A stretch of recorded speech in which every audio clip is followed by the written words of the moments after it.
It's 6 o'clock. I'm Simon Oxley. The headlines: Remembrance Day row in Biggleswade, Luton M1 development to be unveiled, and Stevenage snatch a last gasp point. BBC Three Counties Radio. The decision to stop children marching at the Remembrance Day parade in Biggleswade is being criticised by local parents. The Royal British Legion says it's made the decision for security reasons because the Royal Artillery will be taking part. More from Jessica Cooper. For the first time, 70 soldiers from the Royal Artillery will be marching through the town, which has prompted the Royal British Legion to change who's involved in this year's parade. Scouts, Cubs, Beavers, Brownies and councillors are being asked to gather at the Market Square instead. The Legion has apologised for causing disappointment, but many people have been writing on Facebook criticising how the decision's been handled and asking them to reconsider. Major plans to redevelop land at Junction 10 of the M1, bringing thousands of jobs to Luton, are to be unveiled today in a scheme which will also help finance a new stadium for Luton Town Football Club. Officials from the football club and the Borough Council will be at a property exhibition in London to promote the so-called gateway to Luton, starting with an office development which will employ over 3,000 people. Police are appealing for information after a disabled woman from Milton Keynes was verbally abused after parking in a disabled bay. 50-year-old Tracy Brown parked next to the point near Midsummer Place at around 3:30pm on October the 7th when a man on a motorbike angrily confronted her and mocked her disability. The man is described as white, in his mid-30s, 5'6" tall with short blonde hair. New figures show Luton Borough Council is among the top 10 in the country for issuing fines to parents taking their children on holiday in term time. Over 2,000 fines were handed out in Luton, but the Local Government Association has called for head teachers to be given more discretion. More from Robert Piggott. Strict new rules on term time holidays were introduced in 2013, and schools now report unauthorised absence to councils, who are obliged to issue fines of £60 per absent child. The Local Government Association warns that recent court cases in which parents have successfully challenged fines under human rights laws could make them unenforceable. However, the Department for Education says that missing the equivalent of only a week's school a year makes a child significantly less likely to achieve good grades at GCSE. After yesterday's pomp and pageantry, China's president will continue his state visit to Britain by signing a series of business deals that could amount to £30 billion. It's thought they will include confirmation of a landmark agreement by Beijing to invest in a new generation of British nuclear power stations. In sport, in last night's football, MK Dons lost 2-0 at Huddersfield, Wycombe lost 2-0 at home to Newport, Luton were held 1-1 at home by Leyton Orient, and Stevenage left it late to get a point at Portsmouth. It bounces towards the 6-yard box and goes in! Stevenage have got an equaliser. It's Williams who's got it. Brett Williams off the substitute bench. Can you believe it? Borough pull one back. 1-1. The weather, cloudy and wet, a maximum temperature 13 degrees Celsius. And you can get the latest news and sport online at bbc.co.uk/3 counties.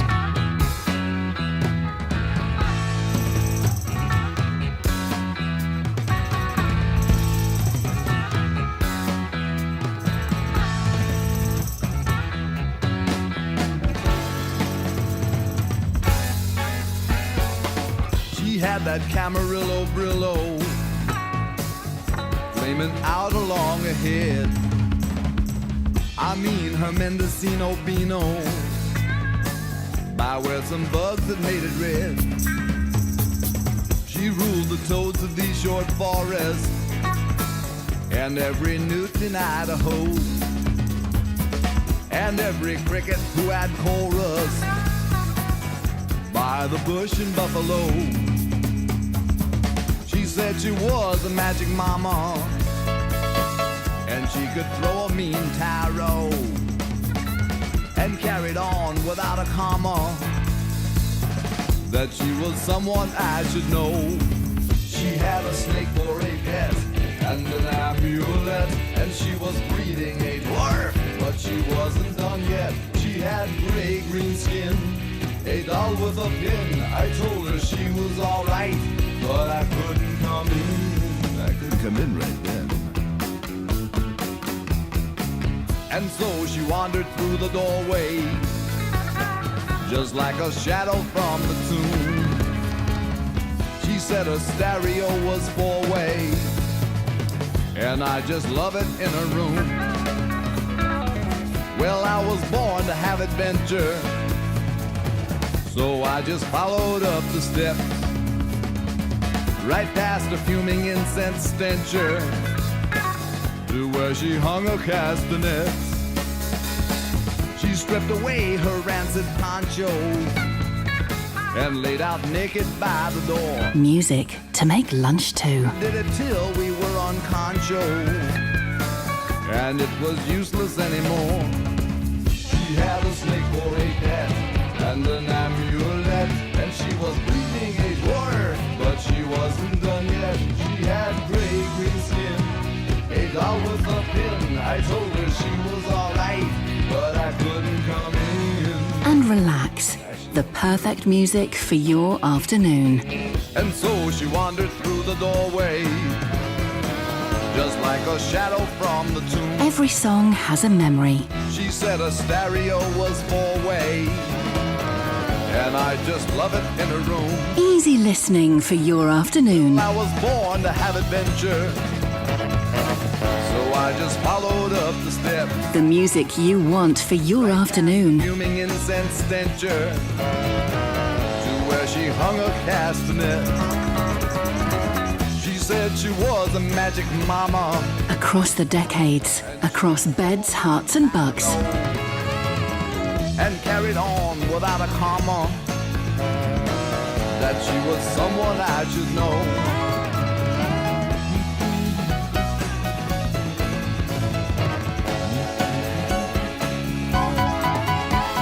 Is that a real poncho? I mean, is that a Mexican poncho or is that a Sears poncho? No fooling. Stetson. One of them came up against me, I couldn't touch it, I was shocked.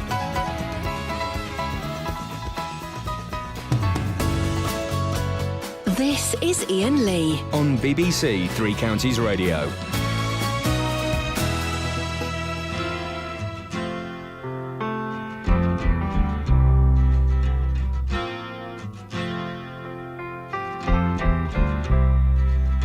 Yesterday had nothing to say. Tomorrow may bring me a thought. Today was here, now it's turned into fear. If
that's old news.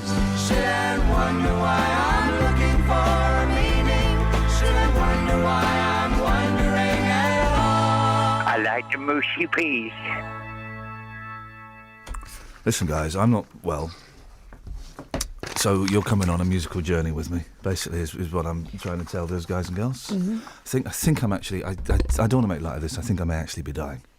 But Well, we're all dying in a way, aren't very, we? very brave about it. Very brave about it. Not only do I have the trauma of, I think someone tried to assassinate me last night. I think I'll discuss that later on. Let's just say, when I was naked. I'm sorry, guys, but yeah, when I was naked last night in my shower, I did not expect to hear this noise. Yep. And then this is an actual recording of me trying to step out of my shower into my bathroom. I mean, There we go. You see, actual recording of my what bathroom. did you have in last there night. that would smash glass? Well, you know when you're on a train, Yeah. those tiny, tiny little hammers to break the glass, they have the biggest force. Now, a row. Something's brewing, and it's a row in Biggleswade over claims that... How do those hammers work? Very tappy. It's Like been- toffee hammers. It's been said, yeah. Yeah. Well, a row is brewing in Biggleswade over claims that children have been banned from marching in this year's Remembrance Day parade. The Royal British Legion says the Royal Artillery are marching this year, and for security reasons, it's best that the Scouts, the Brownies and other groups don't. Instead, everyone's going to gather with their flags and uniforms in the market square. Catherine, this sounds outrageous. What's happened in previous years at the Biggleswade Remembrance Day parade? Well, there's been quite a big parade involving the Royal British Legion, the Scouts, Cubs, Brownies and many other groups marching through Biggleswade, as in many other towns across the country. The parade's held on Remembrance Sunday morning, but this year those children's groups, as well as councillors, are being told they won't be marching. Instead, they'll just be waiting and they'll gather in the market square and pay their usual respects. I had to march in some parade when I was in the Cubs once, and as you know, I have beef with the Cubs. They wanted to have beef with me. That was my beef. And I got to hold the flag for a bit at the front. Proud moment. Oh, no, not 2.5 heavy. It is heavy, It was only 9. You got a little kind of like leather pouch. Did you have a put it strap? in. Yeah. You have the strap and you put it in there. But you're still holding a massive flag, and it was all over the shop. Yeah. Probably best they don't. Why has this decision been made then? Well, the Royal British Legion is behind the decision. This year, for the first time, 70 soldiers from the Royal Artillery will be marching through the town. So they say for security reasons, other groups can't take part. The Legion met with the Royal Artillery. A decision was made to make sure the march had a low profile. The Royal British Legion have told us, for a number of planning reasons, only the following groups will participate in the march. Detachment 56 Royal Artillery, the Intelligence Corps from Chicksands, the Sea Cadets and the Band Air Cadets, the Army Cadets, the British Legion members and standard bearers. So it's not just children's groups who won't be marching, councillors as well. Is it appropriate to make a joke here? Probably not. What are we going to say? Sea Cadets. Yes. Where?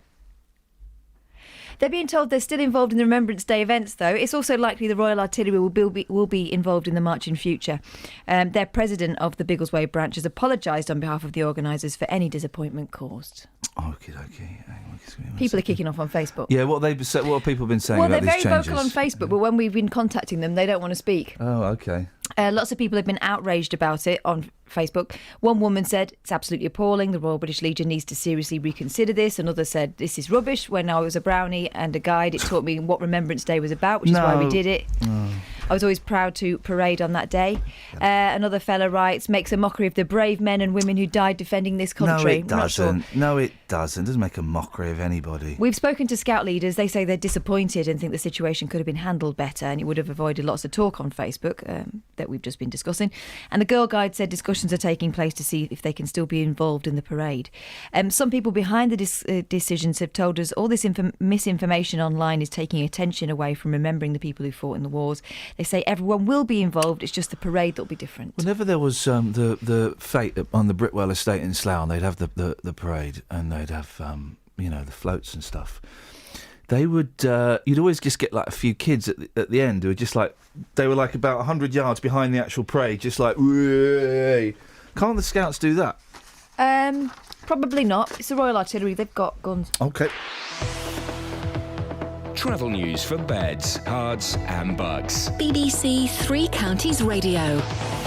On the M1 M1, it's starting to be busy southbound between junction 12 for Flitwick and 11 for Dunstable past the Toddington services where the roadworks are. In Marlow Hill and High Wycombe, there's roadworks at Wordsworth Road just past the leisure centre, so expect delays there by John Hampton School. And also on Beaconsfield Road in Farnham Common, there's temporary traffic lights at Barn Close, so expect it to build up there later on. On the M25, it's beginning to get busy now from junction 21 for the M1 to 19 for Watford, but on the train departure boards there's no reported problems so far this morning. Samantha Bruff, BBC Three Counties Radio. Thank you so much, Sammy. Excellent broadcast there. 6:16, isn't it? It's Wednesday, the 21st of October. I'm Iain Lee. These are your headlines on BBC Three Counties Radio. A decision to stop children marching at the Remembrance Day parade in Biggleswade for security reasons is being criticised by parents. Major plans to redevelop land at Junction 10 of the M1, bringing thousands of jobs to Luton, are to be unveiled today. And police are appealing for information after a disabled woman from Milton Keynes was verbally abused after parking in a disabled bay. Nick Coffer on BBC Three Counties Radio. History coming up very shortly with the brilliant Dan Hill. He's a local historian. Sawbridgeworth, amongst other things, has got quite a rich history. As it's further east, there is a lot more influence with regards to things like air raids. Weekdays from 12. Great music as well coming up here on BBC Three Counties Radio. Freddie Mercury, The Great Pretender. Go West as well on its way. First though, here's T-Rex. Nick Coffer. You know, it's fantastic to be able to get, people like Nathan Bell and Gary Matthew and, experienced but still early on in their careers, giving them the opportunity to come and make music in a lovely environment. Luton Library Theatre. Could you describe modern Britain in 50 records? Stuart McConey is doing just that in his book. I don't think you're ever going to get another Beatles who dominate the pop cultures. Nick Coffer, weekdays from 12 on BBC Three Counties Radio. I love Big Bums.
This is Iain Lee on BBC Three Counties Radio.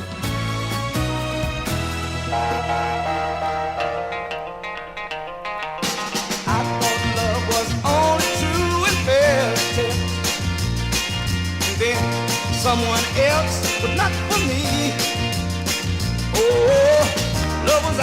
get me.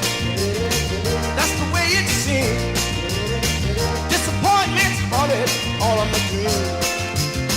Then I saw her face. Now I'm a believer.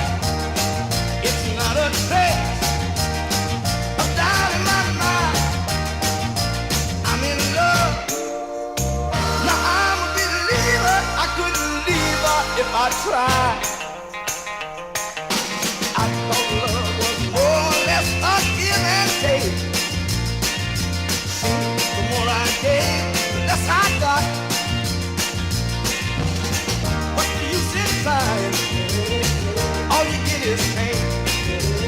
When I needed sunshine, I got rain. Then I saw her face, and I'm a believer. It ain't a trace of doubt in my mind. I'm in love, for sure. I'm a believer. I couldn't leave her if I tried. Woo!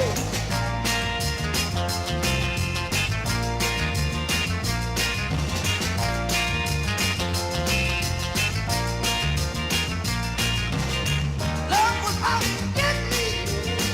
That's the way it seemed. Disappointments haunted all of my dreams. Then I saw her face. Now I'm a believer. Not a trace of doubt in my mind. 'Cause I'm in love. And I'm a believer. I couldn't leave her if I tried. Yes, I saw her face. And I'm a believer. And it ain't a trace of doubt in my mind. 'Cause I saw her face. And I'm a believer. Hey, Kath. Yeah. Sea Cadets. Not at the moment. Well, that makes things easier. 03459. Now, a Milton Keynes woman is urging anyone who saw her being yelled at over a disabled bay to contact the police. Tracy Brown had just parked close to the point, just kind of, just near it, when a motorcyclist shouted, swore and took the mickey out of her disability. Tracy says the incidents completely knocked her confidence and made her anxious about going out. Well, Dave Oxley is the treasurer of the Buckinghamshire Disability Service. Morning, Dave. How common are stories like this? Good morning. Unfortunately, they're far too common. We're seeing more and more of our members in Buckinghamshire come to us and ask for help. And the problem with this is that we don't see enough of the prosecutions that we would see for this. We feel we would see for this type of thing were it to happen after a pub night out and that type of thing. So, we're working closely with the police to try and encourage the prosecution of the abusers, because if we see prosecution, then something might actually happen about this. What's the difference? Because I get stuff shouted at me in the street that's not very nice. Mm-hmm. Do we prosecute all these people, or do we just go, there's some idiots around? Well, it depends. It depends on the scenario. Well, I'm walking down the street and I'm called a lanky, talentless twit. Sorry? I'm walking down the street. This happened the other day, and someone shouted, "Oi, you lanky, talentless twit!" But with the it wasn't the twit word. But do you see what I mean? People shout. People are idiots, and people shout stuff. Yes.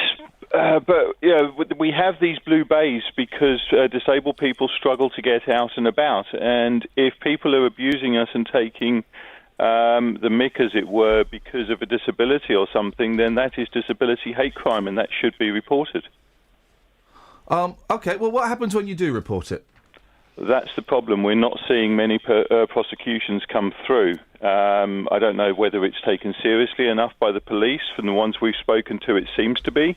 But we need to get these things reported to the police, and we need to follow up on them so that we start to see the prosecutions and try to change people's behaviour. But it's not just disabled people. Well, the thing I'm trying to say, Dave, is I'm wondering if as a society, as a generation, we are becoming too sensitive, because I get stuff shouted at me because I used to be on the telly. This woman got stuff shouted at her because she was in a wheelchair. No, don't laugh, because it hurts, right? She got stuff shouted at her because she was in a wheelchair.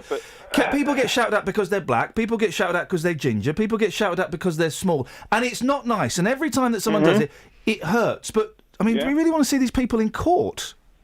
Well, is it acceptable? No. But do we really want to see these people in court? Well, maybe they get a warning from the police and it scares them into not doing it again. We need to do something because you're right. As society, we're becoming more abusive. I don't think we're becoming more sensitive. No, more abusive. No, we're not becoming more abusive. That's how do you rank that? How do you rate that? Well, that's a good question. I remember. I grew up in the 70s and 80s. Getting more abusive. No, Dave, we're not. I grew up in the 70s and 80s, right? And I'm going to say a phrase that's horrible, but I'm just going to date myself. 70s and 80s, kids in the playground were all doing, and this is what we used to call it. This is what we used to do spaz faces. We all used to do it. Okay, kids now, they don't do that. And they would never do it. They don't have the reference. They know that is inappropriate. So, as society, slowly, we're becoming more tolerant of differences. We are up until a point, but there are still far too many people in society that aren't. And because society as a whole is becoming more tolerant, then those people that aren't are standing out more, and those are the people we need to work on. Okay. So, what would you like to see done to these people? Well, in the first instance, I'd like to see them have a conversation with the police and have how serious the crime is pointed out to them. And then I would like to see further education to the public going on about why we need blue badge spaces and why these spaces are, why people are using them.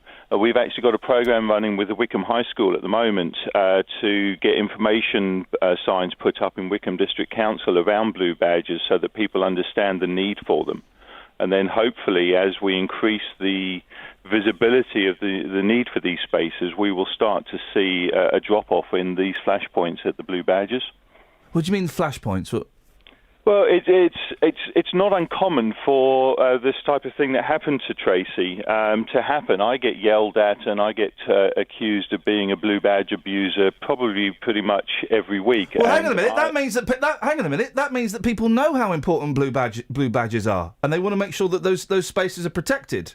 Yeah, but I've got a blue badge. Yeah. No, I bet I'm not for any second doubting you. But that means that people want those spaces to be protected. I'm assuming you don't look, in inverted commas, whatever that means, you don't look disabled. No, I've got a walking stick, and it takes me a good couple of minutes to get out of the car. I always put my blue badge in the window before I get out, and I still find either people have parked into it, or the most common one is I pull up and politely ask someone to move because they haven't got a blue badge. And then I get yelled at because they were there first, and it's just another flashpoint. Well, Dave, thank you very much indeed. Dave Oxley, Treasurer of Buckinghamshire Disability Service. I suggested last week that perhaps we're a little bit too ready to shame and punish people who parked in blue badges inappropriately. I'm not saying we don't need blue badges, but then I had some idiot on Twitter who got beef with me because he's been on the show and didn't like what I said about him, saying, well, Iain should be disabled for a day and then see how it feels. Well, no, that's not a very nice thing to say, is it? What happened to this woman is awful. Of course it shouldn't happen, but I get shouted at. Short people get shouted at. Fat people get... Women get shouted at. Women get shouted... I mean... And I don't buy that. I genuinely think that we're in a much better society. Playgrounds in the 70s and 80s were flipping horrible for people, with disabilities. Yeah, the but there's also a kind of raft of people who will who are from the I'm just me and you can take it or leave it and I'm going to say what I think. At least I'm just being honest. Brigade, who are flipping rude. Those people don't like it when you're honest with them. I had a woman the other day after a show I did. Yeah, after the show I did, she says she just pointed out something that was wrong in the show immediately after the show, right? Something that was slightly wrong. It's a tiny thing.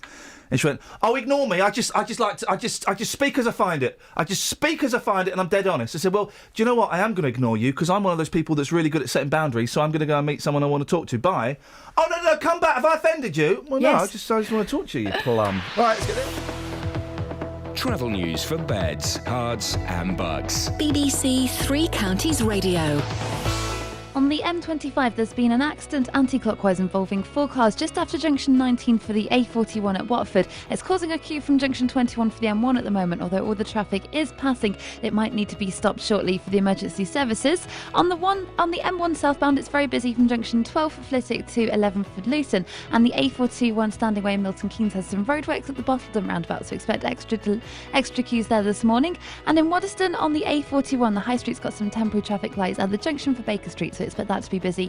There's no reported problems though on the trains so far. Samantha Bruff, BBC Three Counties Radio. Across beds, hearts and bugs. This is BBC Three Counties Radio.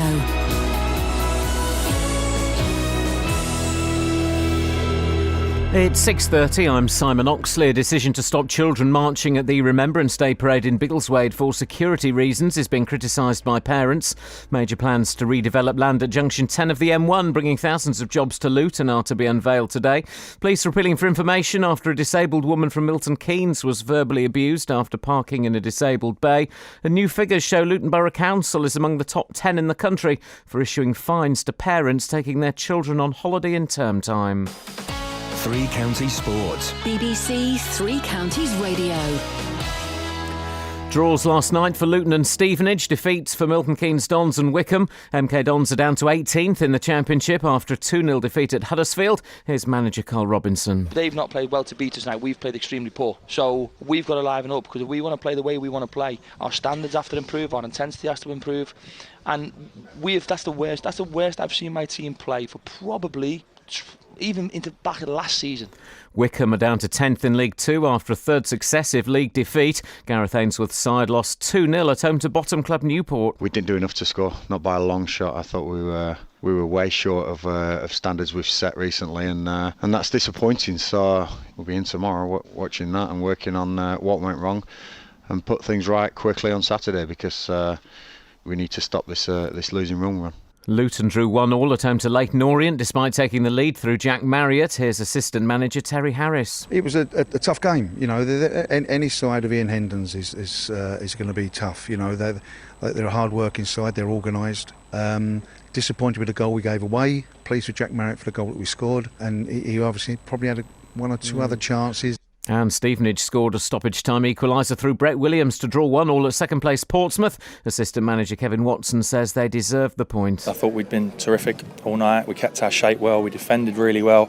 Limited a very good team to very few chances. The boys defended excellently as a team. And you always felt that we were going to get another chance in the game. We're a big side now with the bodies we have. And it was a set piece that got us the goal. But, you know, I think thoroughly deserved on the basis of the way we played all night. And in the Champions League, Arsenal beat Bayern Munich 2-0. Chelsea drew 0-0 away to Dynamo Kiev. Tonight, Manchester City host Sevilla. Manchester United are away to CSKA Moscow. BBC Three Counties News and Sport. The next full bulletin at 7.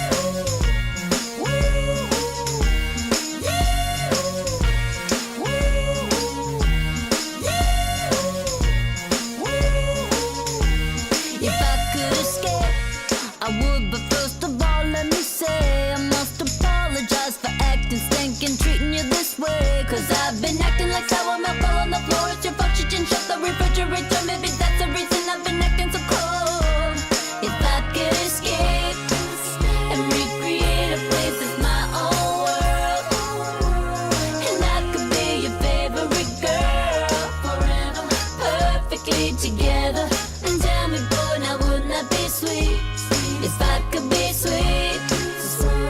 I know I've been a real bad girl. I didn't mean for you to get hurt. We can make it better and tell me, boy, now wouldn't that be sweet?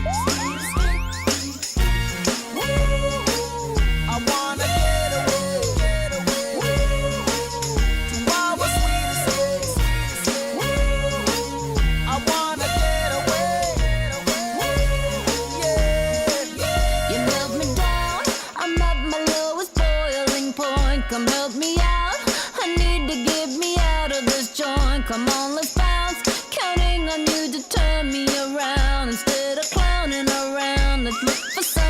common ground. So baby, let's look for some common ground. So baby, time's getting a little crazy. I've been getting a little lazy, waiting you to come save me. I can see that you're angry by the way that you treat me. Hopefully you don't leave me. Wanna take you with me. If I could escape and recreate a place that's my own world, and I could be your favorite girl forever, perfectly together. And tell me, boy, now wouldn't that be sweet? If I could be sweet. I know I've been a real bad girl. I didn't mean for you to get hurt. We can make it better. And tell me, boy, now wouldn't that be sweet?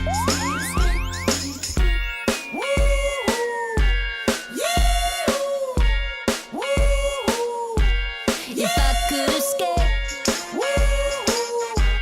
if I could escape, 'cause I've been acting like sour milk on the floor. It's your fault you didn't shut the refrigerator. Maybe that's the reason I've been acting so cold. If I could escape and recreate a place that's my own world, and I could be your favorite girl forever, perfectly together. And tell me, boy, now wouldn't that be sweet? If I could be sweet. I know I've been a real bad girl. I didn't mean for you to get hurt. We can make it better. And tell me, boy, now wouldn't that be sweet? I wanna get away to our sweet escape. I wanna get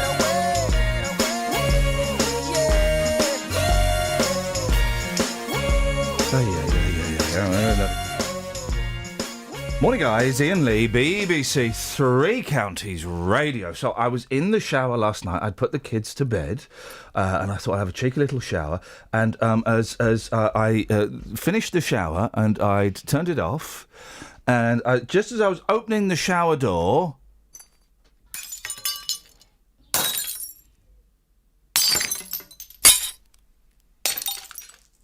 this is an actual recording of my my bathroom last night. I was No, there'd have been more shrieking. There you go. There it was. That was it. That was it. It was like crack, crack, crack, crack.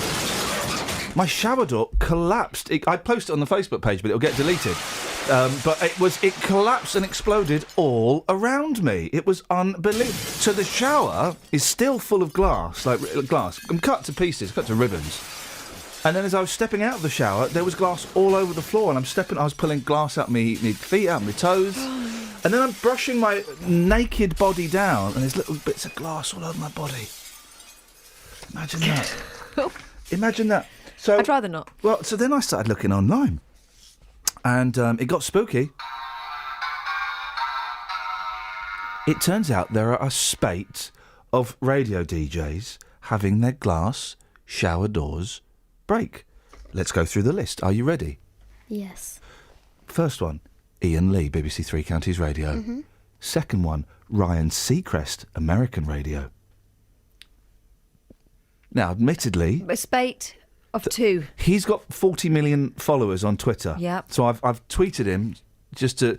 I had to put plasters on my feet, and I don't know if he did. So I tweeted him.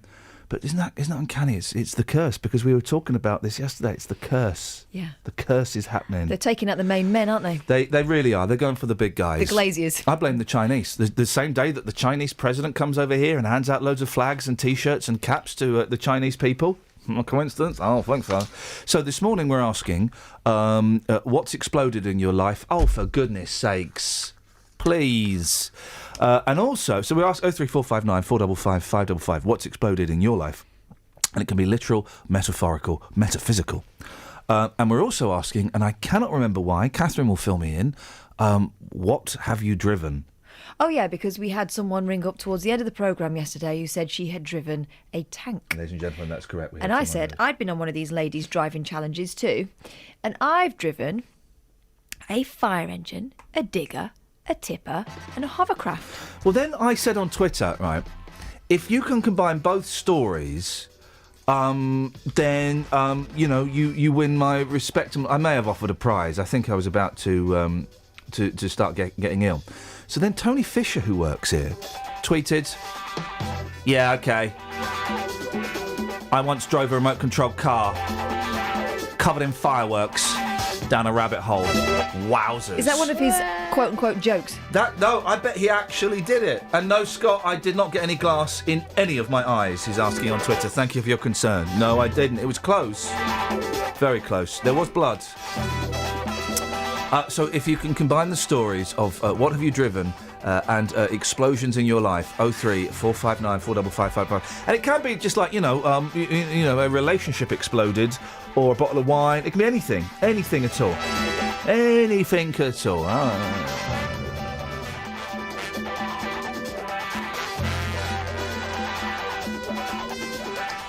Captain Calorie says, "It's funny how Iain Lee saying it hurts when he gets abuse on the street, yet is more than happy to poke fun at fat people." When was that? Captain Calorie, when was that, boss? Anyway, go on. Have you got anything in the papers? They arrived late. You've looked at them. I've been too busy crying. Yeah, made in China. The cheers to drown protests. Oh, this is great. The Chinese authorities have got busted yesterday. Yeah. Because, there was a protest as well. So there were loads of what looked like Chinese students who'd managed to gather on the Mall to welcome the President Xi Jinping, who has come to meet the Queen. And he was driven past them in a gilded coach with much fanfare. There was also the presence of Amnesty International there berating him for human rights violations. But people started to wonder how it could be that you got this spontaneous gathering of Chinese students in the UK, and they all seem to be wearing matching T-shirts and caps. How could that happen? They were on LBC yesterday. They go, I won't do the voice. We're so excited, guys. It was like Beatlemania. We're so excited. The President of China's here. They've all got these red T-shirts on saying "I heart China," and caps as well. And then someone found a load of boxes, not very far from where they were standing, wrapped up, with the words diplomatic bag written on them. That's the only English word you can read. The rest of it's in Chinese. It looks like they brought their own fan T-shirts. They've been sent over by the Chinese president. He had them as his hand luggage.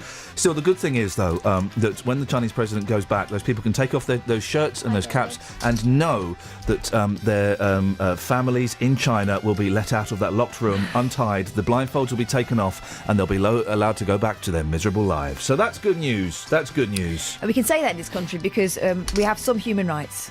Well, you say that.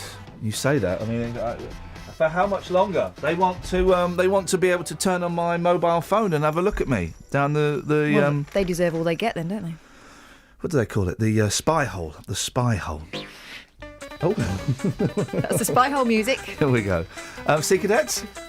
Not at the moment. Okay, well, let me know when you do. 3 hours a day on social media is as bad for children as being bullied. Having been bullied, I would disagree. No. Heavy use of social media is as bad for children as bullying or a troubled home. Again, not experienced that one, but I would still take 3 hours on Facebook. An official report. And 3 hours on Facebook is hard going these days. Yeah. It found that youngsters who browse the internet for more than 3 hours a day were much more likely to be anxious or depressed. The study, used by from the Office for National Statistics, adds to a large body of research showing a negative association between screen time and mental well-being. It says the evidence showed that children who spend more time on computers, watching TV and playing video games tend to experience higher levels of emotional distress, anxiety and depression. What they're talking about is children who spend too much time on their own, in their own heads, surely. That's books, though. Yeah, exactly. Books. When are we going to realise that books are the devil's spawn? There's nothing to... Books are good for you. The internet's good for you. Just read the right books and look at the right sites. Page 3 of The Sun has Beyoncé. Beyoncé gives fans a glimpse of her pecs as she's mysteriously accompanied by a chicken in a magazine photo shoot. Really? Devout Christian Beyoncé has dressed yet again like a prostitute. I mean, that's not a comfortable swimsuit. That's going to smart. It is. What do they call it? A bum muncher. A hungry bum. That's it. That's what they call it. When it goes. She paid about £11 for that swimsuit. She's got £5 up her. I just think I like Beyonce. I do. I've seen her in concert a few times. She's very good at what she does. She's good. I like her. I like her songs. I like her. In fact, if I've got it on there, we'll play that next. Good. It's a good song. But it is like watching a sex show. And she's all this, I love God, I love my dada. She doesn't say that as much anymore, does she? Well, about the God or the mama and the dada? Both, because it's all Okay. about the JZ now. Ah, And the baby. That would explain everything. Yes. Travel news for beds, cards, and bugs. BBC Three Counties Radio. There's been an accident on the M25 anti-clockwise involving 4 cars just after junction 19 for Watford, so that's causing a delay at the moment from junction 21 for the M1. The traffic is able to get by at the moment, but it might have to stop soon for emergency services. On the M1, it's busy southbound from junction 12 for Flitwick to 9 for Redbourne, and it's also slow on the A1M southbound between junction 8 for Hitchin and 7 for Stevenage. On the M11 heading into London, there are 6-mile queues approaching the North Circular Road because of an accident there, which has closed the lane just about half a mile before the split for the North Circular, and it's causing a delay from the M25. In St Albans, it's looking starting to get busy between the Park Street roundabout and London Coney roundabout in both directions where the roadworks are. There's a lane closed each way there, so expect queues later on this morning. And there's no reported problems on the train so far. Samantha Bruff, BBC Three Counties Radio. Thank you very much, Sammy.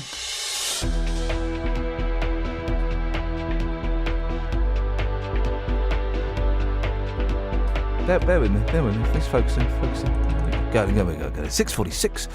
A decision to stop children marching at the Remembrance Day parade in Biggleswade for security reasons is being criticised by parents. Major plans to redevelop land at Junction 10 of the M1, bringing thousands of jobs to Luton, are to be unveiled today. And police are appealing for information after a disabled woman from Milton Keynes was verbally abused after parking in a disabled bay. Let's get the weather. Here's Kate. Beds, Herts and Bucks weather. BBC Three Counties Radio. Good morning. It's a rather wet, grey and miserable start to the day, but it isn't perhaps feeling as cold as it has done recently. Temperatures at around 9 or 10 Celsius across all 3 counties at the moment. We have some heavier bursts of rain. It will gradually start to become a little more drizzly later on today, turning a little lighter in nature, but it is going to remain rather damp. Maximum temperature up to 14 Celsius. I suppose the good thing to look at, despite the southwesterly breeze and the rain, it's not going to feel too cold. This mild air is making it feel reasonably warm. Overnight tonight, it looks like the rain is going to continue on its journey south and eastward, so behind it is going to be dry. So middle part of the night dry, minimum temperature double figures at 10 Celsius, so again reasonably mild, but we'll see a bit of drizzle by dawn tomorrow morning as a cold front heads our way. But that will clear first thing on Thursday, and it will be an improving picture through Thursday afternoon. That's your forecast. Oh, blimey, Kate, not you as well. We've all got it. We've all got it.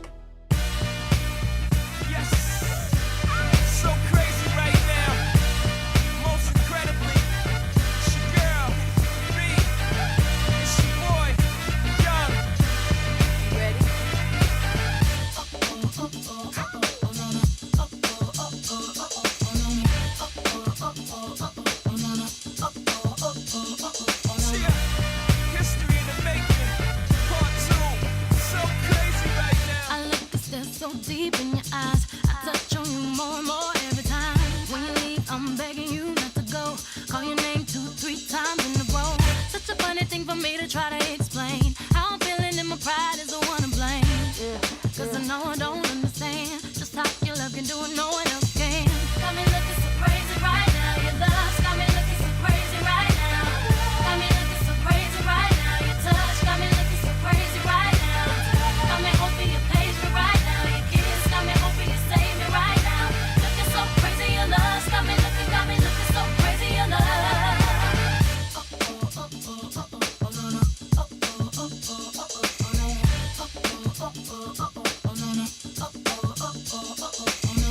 When I talk to my friends so quietly, who we think he is? Look at what you did to me. Fitted shoes don't even need to buy a new dress. If you ain't there, ain't nobody else to impress. It's the way that you know what I thought I knew. It's the beat that my heart gets when I'm with you.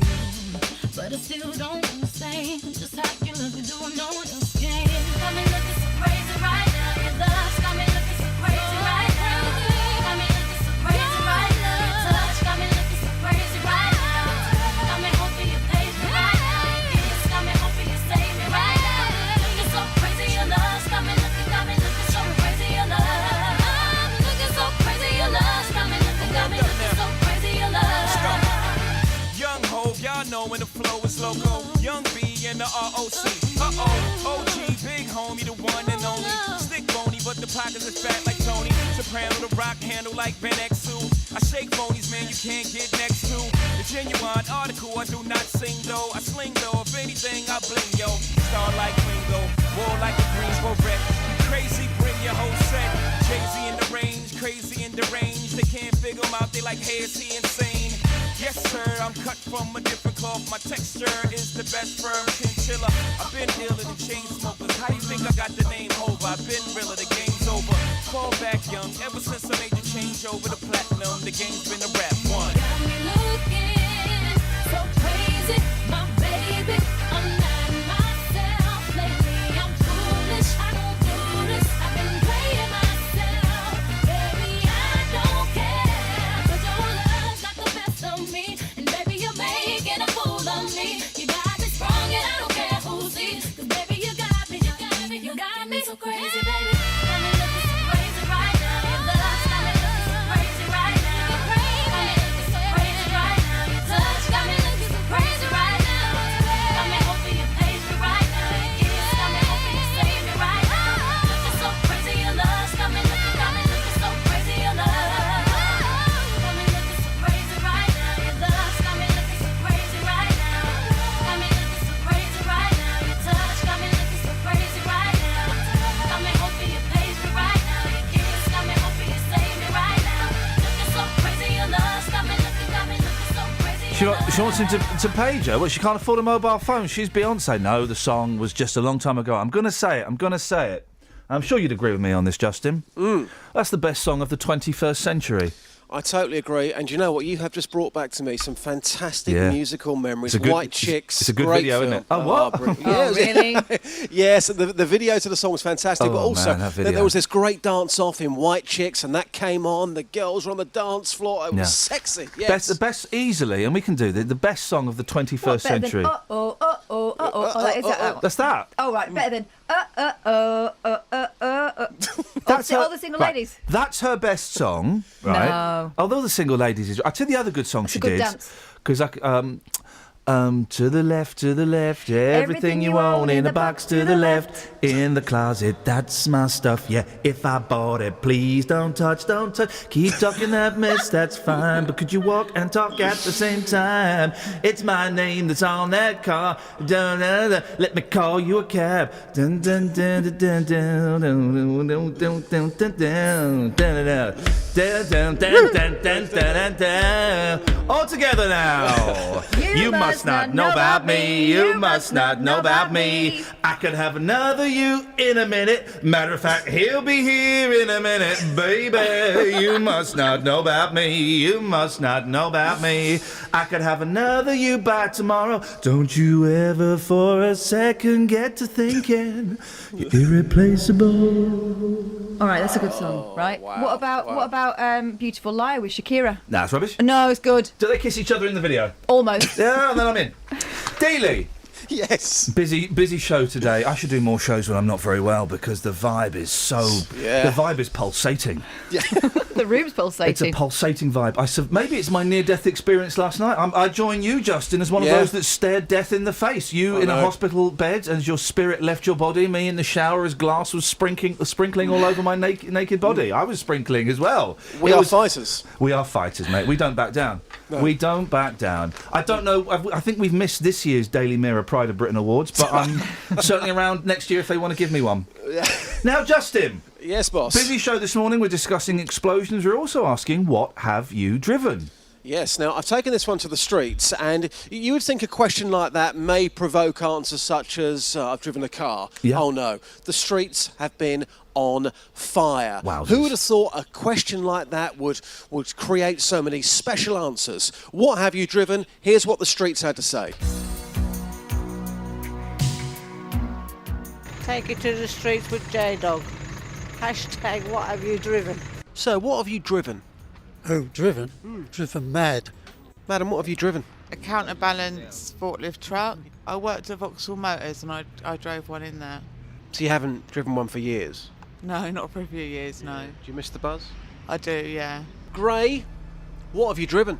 A Bristol crash gearbox. A Bristol crash gearbox? Yes, it's an old-fashioned bus. Don't know, thank you. What have you driven? Don't know, don't know, thank you. Oh, okay. Stan, fantastic manly name. Stan, what have you driven? I've driven a Matador. What's that? It's a four-wheel drive vehicle, 8 cylinders, and it's used for pulling tanks out of sand dunes in the Second World War. Wow, how did you end up driving one of those? I worked for a tree surgery company. Yeah.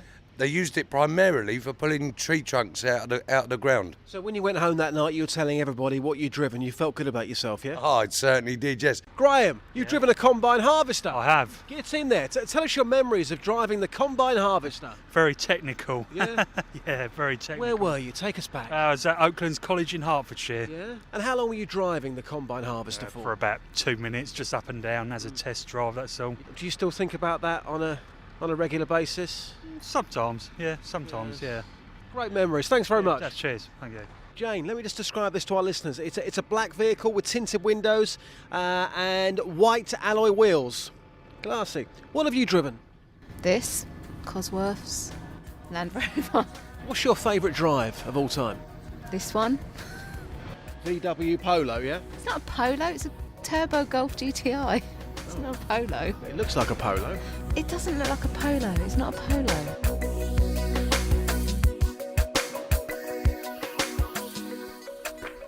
Very powerful stuff, Daly. Very powerful. Who knows to say? I mean, some incredible stories there. Absolutely incredible. And for The 2-minute combine was my favourite. You've started a new phone as well. If you have any technical memories, 03 459 455 555. Would love to hear your technical memories. Justin, explosions. Can you take them to the street? Not literally, blimey. It's not the 1980s. Would you mind? Your explosion memories, yeah? Yes, No please. worries. No worries. Ta-ta. There we go. Ah, dearie me. I think we get paid for this. I need to check. I've got a letter somewhere. Some of about us it. do. Okay. Have you found anything in the papers? Oh yeah, I did. Yeah, I've just closed it again. Okay, we'll open it. Daily Express is doing a big expose on why you're never too old to wear leather. Oh, well, we saw Rippon yesterday. Now, Angela Rippon. Angela Rippon. I don't mind the leather Flippin' trousers heck. so much as the constant referral back to the 1980s/90s with the old. I mean, the hair thing that the ruffle. Ladies, let it go.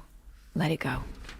Sorry, I got distracted because I'm now, after, I'm a different guy to the one I was 2 weeks ago. Now I've watched Star Wars and The Empire Strikes Back. I'm kind of into Star Wars. Right. Not as much as my son, who's getting right on my nerves about Star Wars. But so I'm reading about the new Star Wars. Are you interested in that one? Yeah, I am. Is it going to be good? Because the other new ones are rubbish. No, aren't this is the bloke that did Star Trek. Right, I'm not watching It's the other Abrams. This is Abrams. Right. I'm never going to watch it. What is the rate? Does anyone know what the rating is on this new Star Wars film? Kelly, do you know what the rating is on the new Star Wars? 6. Huh? 6. My boy's 5. Oh. Doesn't matter. I'll just draw stubble on his face. He'll get a little moustache. Yeah, exactly. He'll be fine. Because I want to take the boy to go and see it. He'll love it. Look, there's a picture of old Han Solo with a mullet. There's a Wookiee. You're really into this stuff, aren't you? The posh gay robot. Hello, sir. I'm terribly sorry, sir. I think we're going to die, sir. Oh, sir, you spilled something.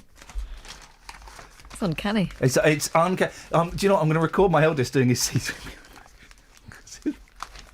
Oh, sir, I'm terribly sorry, sir. I think you spilled something. I think we're going to die, sir. Does that all the time, right? Travel news for beds, cards and bugs. BBC Three Counties Radio. There's been an accident on the M25 anti-clockwise just after junction 19 for Watford, which is causing a queue from junction 21A for the M1 south now, although traffic is still able to get past at the moment. On the M1 southbound, there are queues past junction 10 for Luton Airport, and it's also busy on the approach to the M1 on the A5 southbound from Markgate, from Linkchill towards the M1 junction 9 for Redbourne.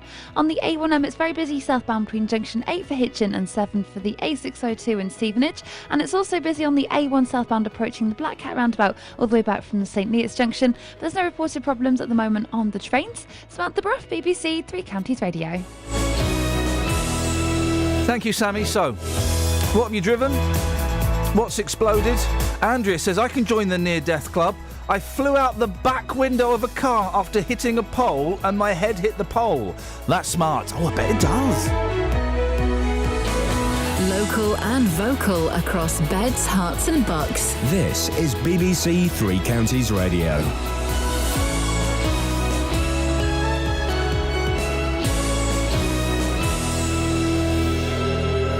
It's 7 o'clock. I'm Simon Oxley. The headlines: Remembrance Day row in Biggleswade, Luton M1 development to be unveiled, and disability hate crime in Milton Keynes. BBC Three Counties Radio. A decision to stop children marching at the Remembrance Day parade in Biggleswade is being criticised by parents. The Royal British Legion says it's made the decision for security reasons because the Royal Artillery will be taking part. More from Jessica Cooper. For the first time, 70 soldiers from the Royal Artillery will be marching through the town, which has prompted the Royal British Legion to change who's involved in this year's parade.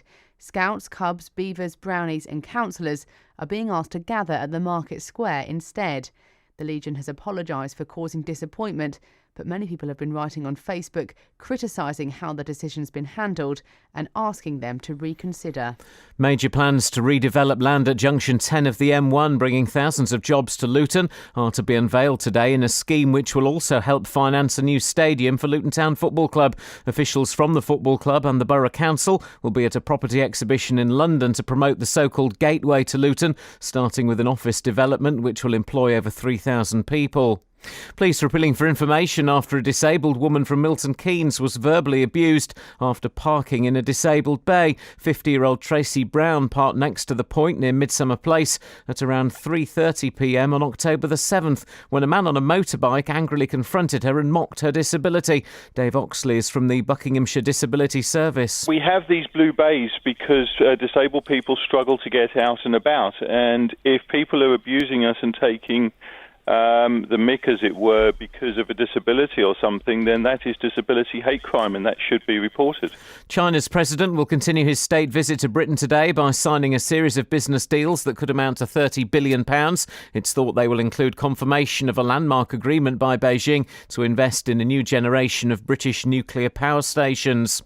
New figures show Luton Borough Council is among the top 10 in the country for issuing fines to parents taking their children on holiday in term time. Over 2,000 fines were handed out in Luton, but the Local Government Association has called for head teachers to be given more discretion. Robert Piggott reports. Strict new rules on term-time holidays were introduced in 2013, and schools now report unauthorised absence to councils, who are obliged to issue fines of £60 per absent child. The Local Government Association warns that recent court cases in which parents have successfully challenged fines under human rights laws could make them unenforceable. However, the Department for Education says that missing the equivalent of only a week's school a year makes a child significantly less likely to achieve good grades at GCSE. In sport, in last night's football, Milton Keynes Dons lost 2-0 at Huddersfield, Wickham lost 2-0 at home to Newport, Luton were held 1-1 at home by Leyton Orient, and Stevenage drew 1-1 at Portsmouth. The weather, cloudy and wet, a maximum temperature 13 degrees Celsius, and you can get the latest news and sport online at bbc.co.uk/3 counties.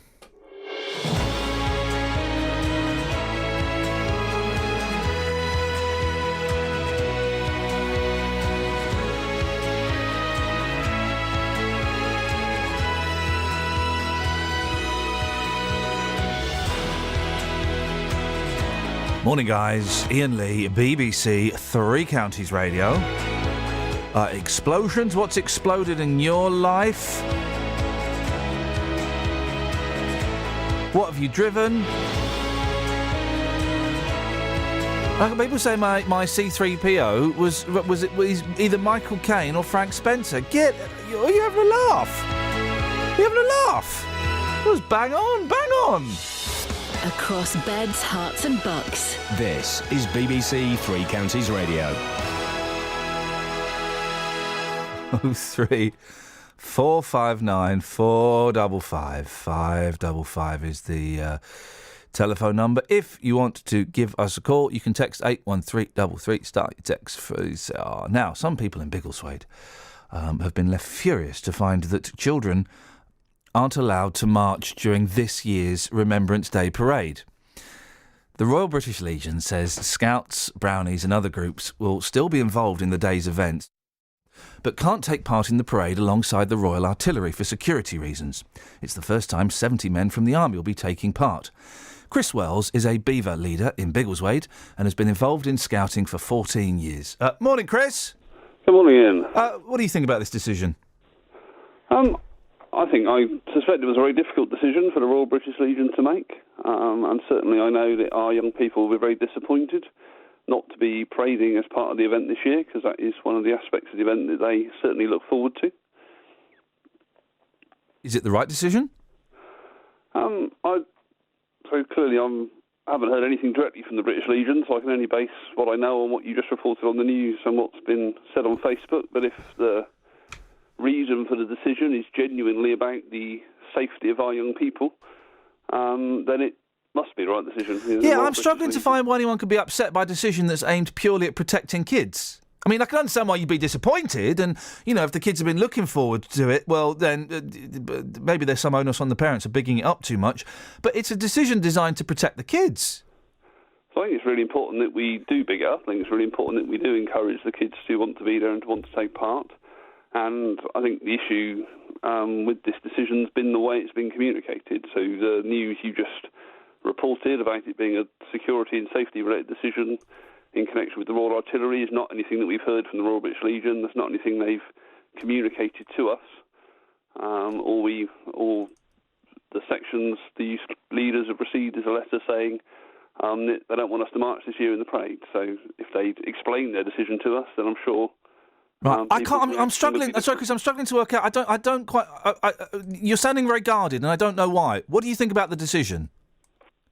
I think it's a great shame, but I think if it's about the safety of our children, and it's a Royal British Legion organised event, so they are responsible for the safety of our children at that event, alongside us as youth leaders, then I'm sure they've got a good reason for having made it. Right. So, do you buy the line that it's a safety thing? I'm not familiar with the way these events operate. I'm not familiar with the impact that having the Royal Artillery involved in the parade is going to have. So I honestly don't know. How do you think this could have been handled better?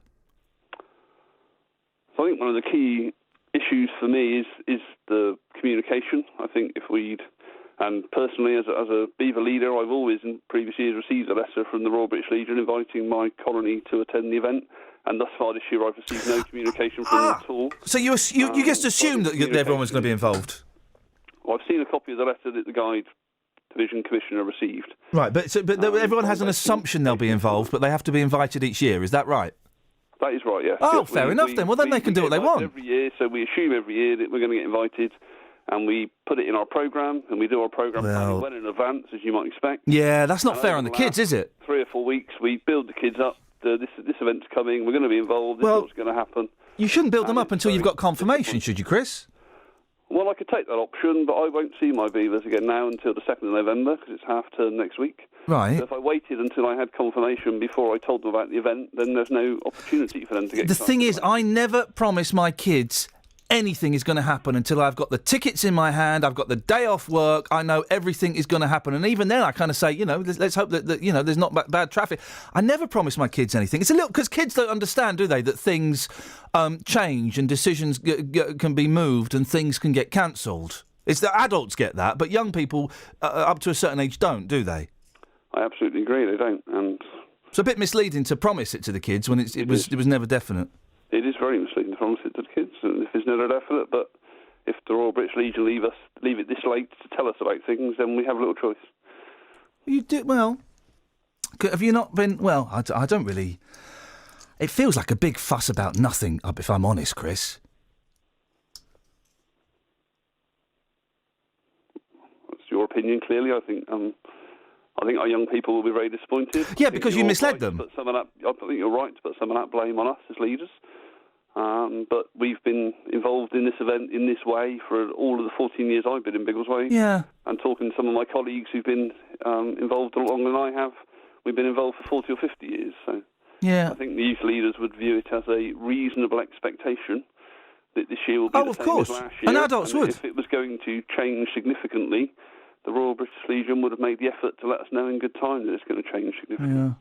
I feel sorry for the kids that have been kind of, that they've had this promise by people who didn't have the authority to promise it. I feel really sorry for the kids. They must be disappointed. But they can still be involved, can't they? They're just not in the parade. Is that right? Definitely. They can, definitely, brilliant. Yeah. And then you need to be there in the Market Square, and I'm sure all of us will. Then you need to focus on that and make the kids feel even more special about being involved in that part. We do, and I am focused on that. Okay. Okay. All right, Chris. Listen, thank you very much indeed. It's Chris Wells, Beaver Leader in Biggleswade. 03459 455 555 is the telephone number, local and vocal. Indeed. Peter's on the line. Morning, Peter. Peter in... it's Peter in Walmer Green. Morning, Pete.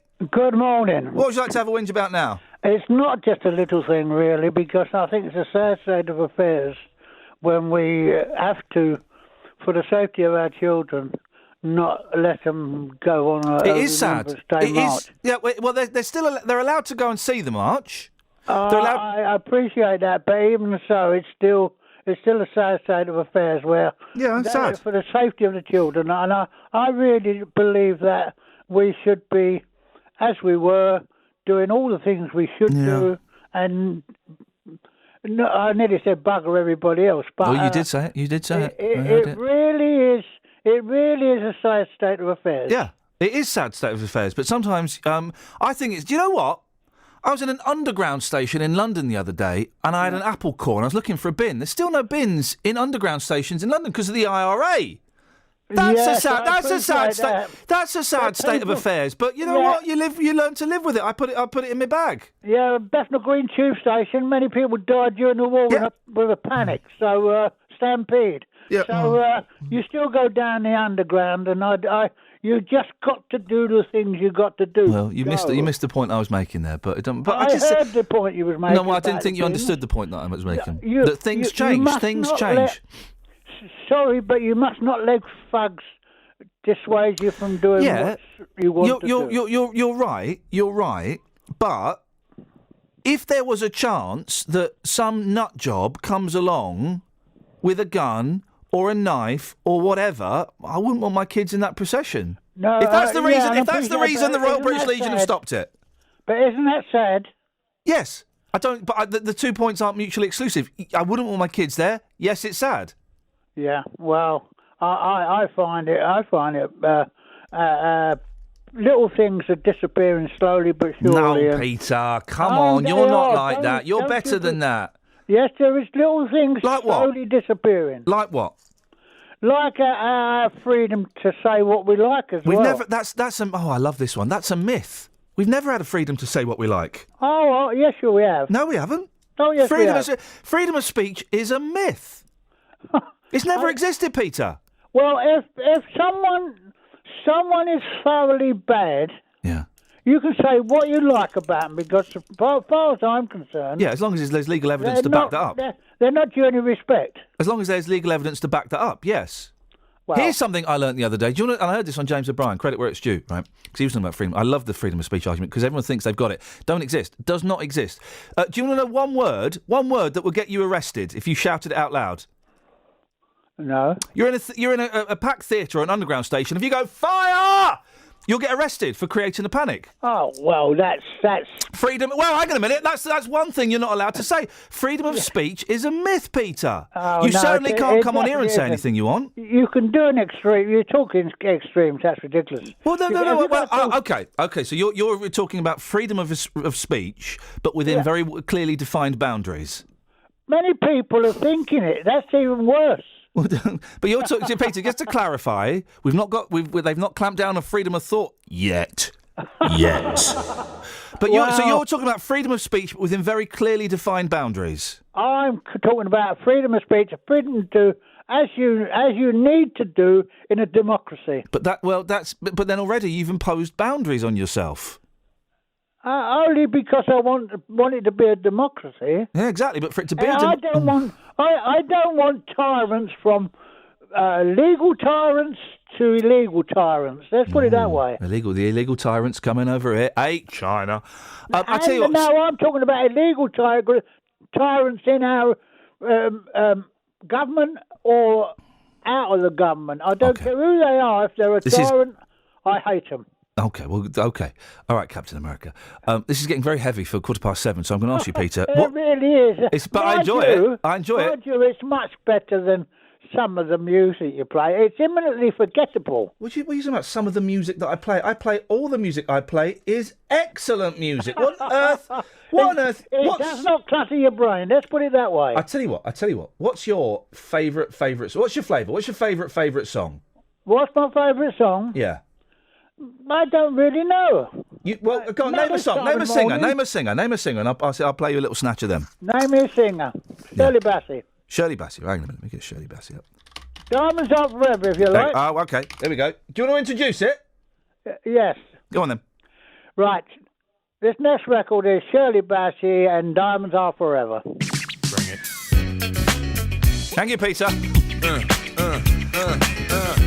03459 455 555. Oh, don't forget, we're recording obits, messages in the past tense for Kelly Betts, who's leaving at the end of this month, which is, is that next week, Kelly? Is next week your last week? Next Friday.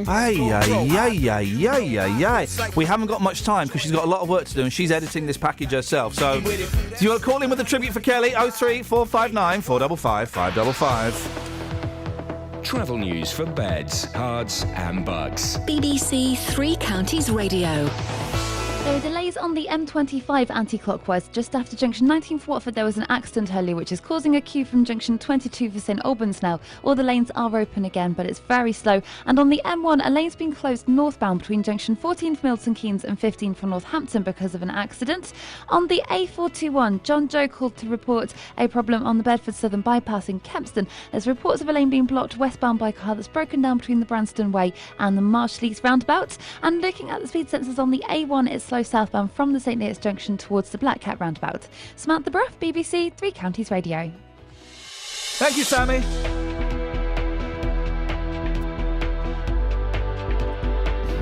$7.16. So you heard that sigh. Sorry, that was just that was my life force being expelled from my body.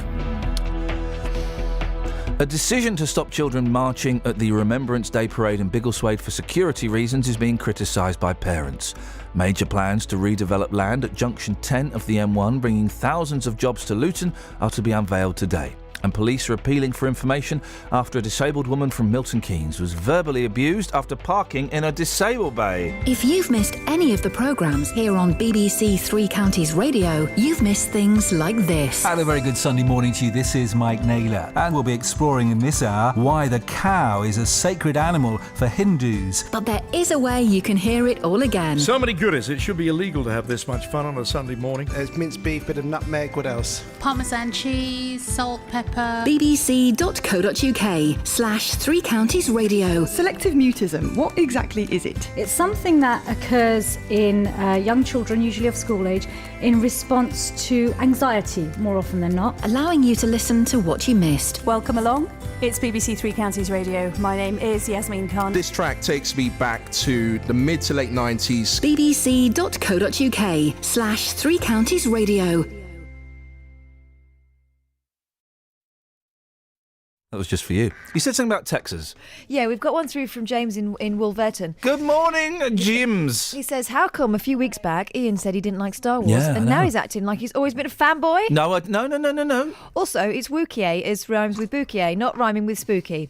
Also, it's C-3PO, not C-3PO, Okay. with a small pause between each. Gah, James in Wolverton. I'm not acting like a Star Wars fanboy. I did preface my little Star Wars piece, which I've been working on now for a couple of days. All this stuff is scripted. Here it is. 3 weeks ago, I couldn't stand Star Wars. I mean, I'm not obsessed by it. I think the films are a lot of fun. I don't think you remembered them. No. Because they are good. I wouldn't say good. They're a bit of fun. They're a bit of fun. I'm looking forward to... We're doing Jedi on Friday. We're going to have hot dogs and pizza, poppy corn, and it's going to be... You know what you want? 3 lightsabers.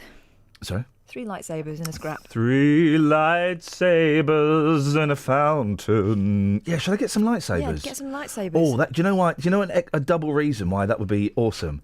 Really annoy my wife. That would really annoy my wife. Yeah, so we're going to have hot dogs. We're going to have pizza. We're going to have popcorn. We're going to have sweet. No. Oh, flip. This is. I've set You had the to say popcorn. popcorn. Sorry, guys. I've set the popcorn alarm off. I'll be 1:12. Apologies. She turned up the heat, now the pot is getting hot.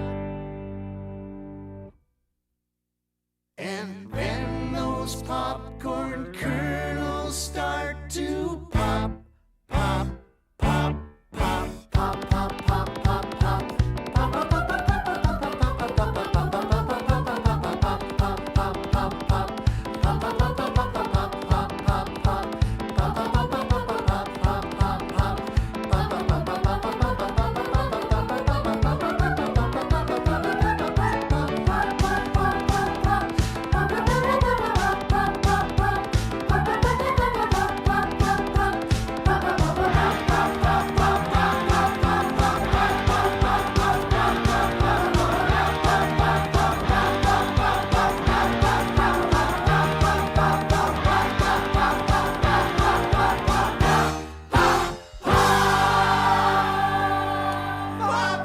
Sorry, guys. I said the P word. And there we go. And that's what happens. Now, a Milton Keynes woman is appealing for witnesses after she was verbally abused over a disabled parking space. Tracy joins us on the line now. Morning, Tracy. Good morning. What happened? Right, I pulled into park, and the next thing I knew, there was a stupid person on a motorbike right next to my car, trying to get his head in my window, swearing abuse at me with words that I wouldn't even say myself. He scared me so much. I was shaking.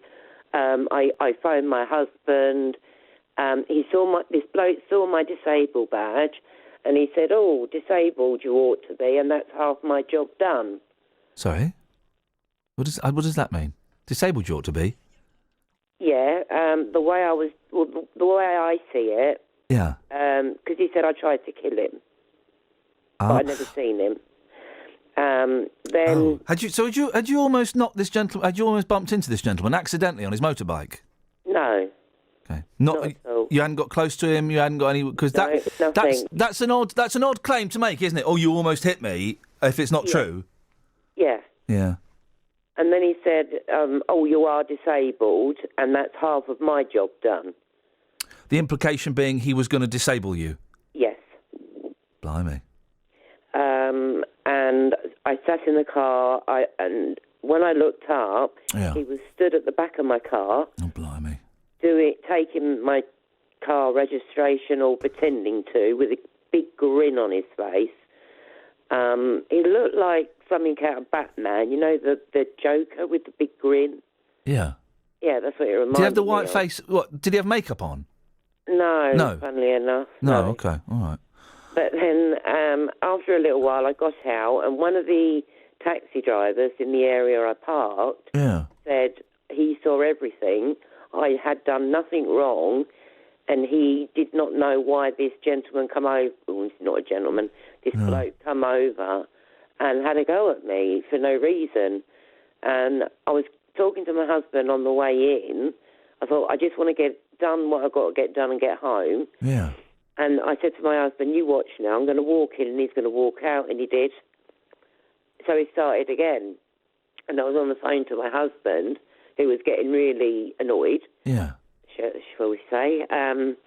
So I pressed stop on my phone, and he was just going and going again. So I walked in the doors, and I just waited, and I saw him drive off on the bike. So I had got his number plate number. Yeah. Oh, dear. But nasty, man. The things he was saying was really nasty. Without using any swear words, could you tell us what he was saying so I can get a kind of feel of just how unpleasant this gentleman was? Oh, God.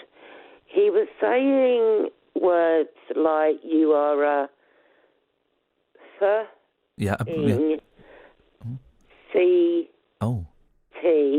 I hate that word. Oh, blimey. And write this down.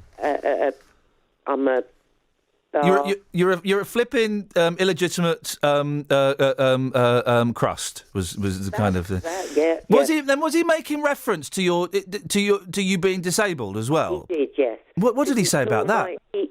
I was putting my disabled badge up when he come up on his bike. Yeah. And while he was on his bike, he was just revving it. I think he was trying to scare me more. And he saw the badge. That's when he said, "Oh, you're disabled. You ought to be the way you drive, and that's half of my job done." So he used that personally. Yeah. You must have felt awful. I did. I was just shaking. I was crying. I just didn't know what to do. And when I got home, I did call 101. Yeah. And PC came out to me the next day. Oh, well, that's good they came out.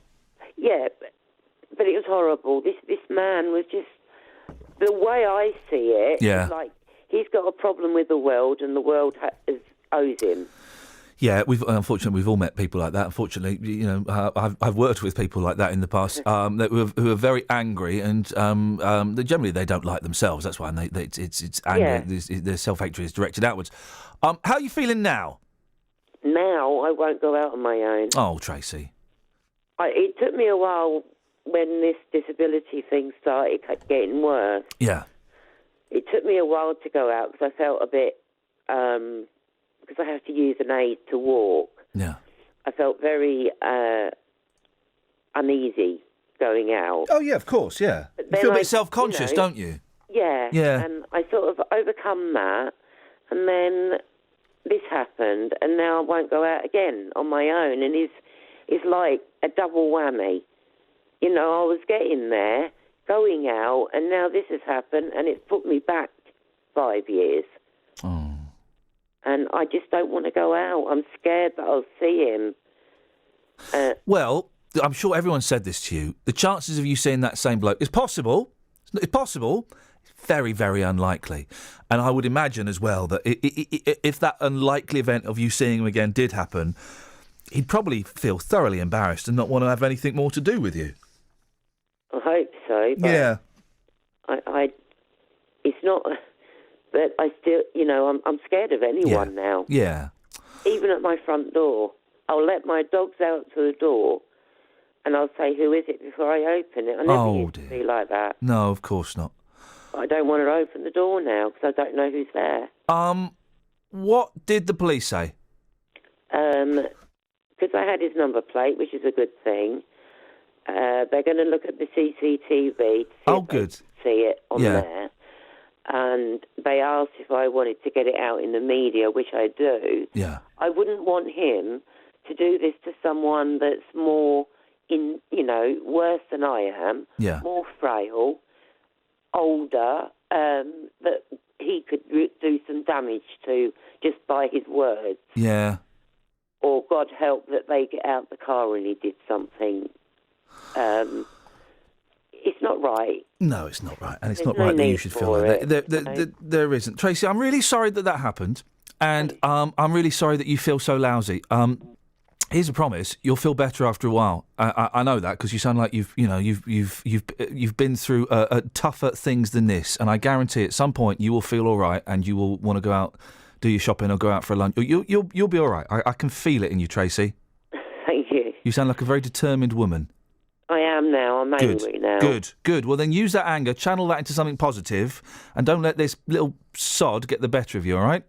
Okay. Nice to talk to you, Tracy. Best of luck. Let us know how it goes with the police. I will do. Thank you. Cheers. Bye-bye. There we go.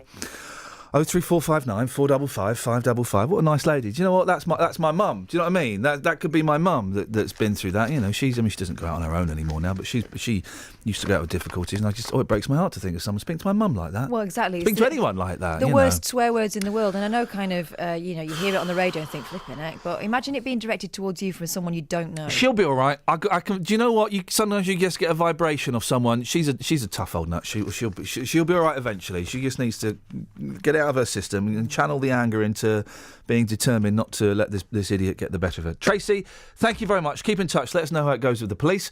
BBC Three Counties Radio. Let's get the travel. Travel news for beds, cards and bugs. BBC Three Counties Radio. On the M1, there's a lane closed northbound between junction 14 for Milton Keynes and 15 for Northampton because of an accident. And there's also been an accident on the M25 anti-clockwise just after junction 19 for Watford, and that's causing delays all the way back from junction 22 for St Albans. On the A410 in Stanmore, London Road's been partially blocked by an accident at Marsh Lane, and in Kempston, John Joe called to say that the A421 Bedford Southern Bypass has had a lane blocked westbound between the Woburn Road and the Marshleys roundabout. On the A1, it's very busy southbound from the St Neots Junction towards the Black Cat roundabout. Samantha Bruff, BBC Three Counties Radio. Across beds, hearts and bugs. This is BBC Three Counties Radio.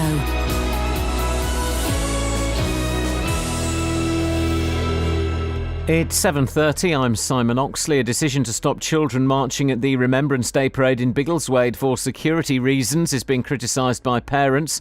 Major plans to redevelop land at junction 10 of the M1, bringing thousands of jobs to Luton, are to be unveiled today. Police are appealing for information after a disabled woman from Milton Keynes was verbally abused after parking in a disabled bay. And new figures show Luton Borough Council is among the top 10 in the country for issuing fines to parents taking their children on holiday in term time. Three Counties Sports. BBC Three Counties Radio. Milton Keynes Dons are down to 18th in the Championship after a 2-0 defeat at Huddersfield, described by manager Carl Robinson as rubbish. Pass back by Carl McFadzean. He didn't see Naki Wells, and Wells scores. It's an absolute horror show from Carl McFadzean. He's got to go long. Oh, what's Martin doing? He's passed it straight to the substitute. Bojaj. Patterson with a chance to make it two. And two individual stupid errors from MK Dons players have cost them this game. Wycombe are down to 10th in League Two after a third successive league defeat. Gareth Ainsworth's side lost 2-0 at home to bottom club Newport. Not good enough tonight. I've told the lads I wasn't happy with that tonight. We did okay in the first half, but never really threatened and weren't threatened either, the other side. But, it almost looked like we were waiting for something to happen. Something happened, and we've gifted them a goal. And, the second one again is terrible for us to give away.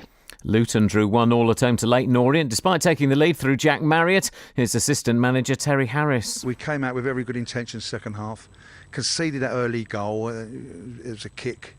But I thought we then got back into it, and then I thought, here we go, we're going to push on now, and didn't really get that head of steam up really. But as I said, it's a work in progress. And Stevenage left it late to get a point at Portsmouth. It bounces towards the 6-yard box and goes in! Stevenage have got an equaliser. It's Williams who's got it. Brett Williams off the substitute bench. Can you believe it? Borough pull one back. 1-1. And in the Champions League, Arsenal beat Bayern Munich 2-0. Chelsea drew 0-0 away to Dynamo Kiev. Tonight, Manchester City host Sevilla. Manchester United are away to CSKA Moscow. BBC Three Counties News and Sport. The next full bulletin is at 8.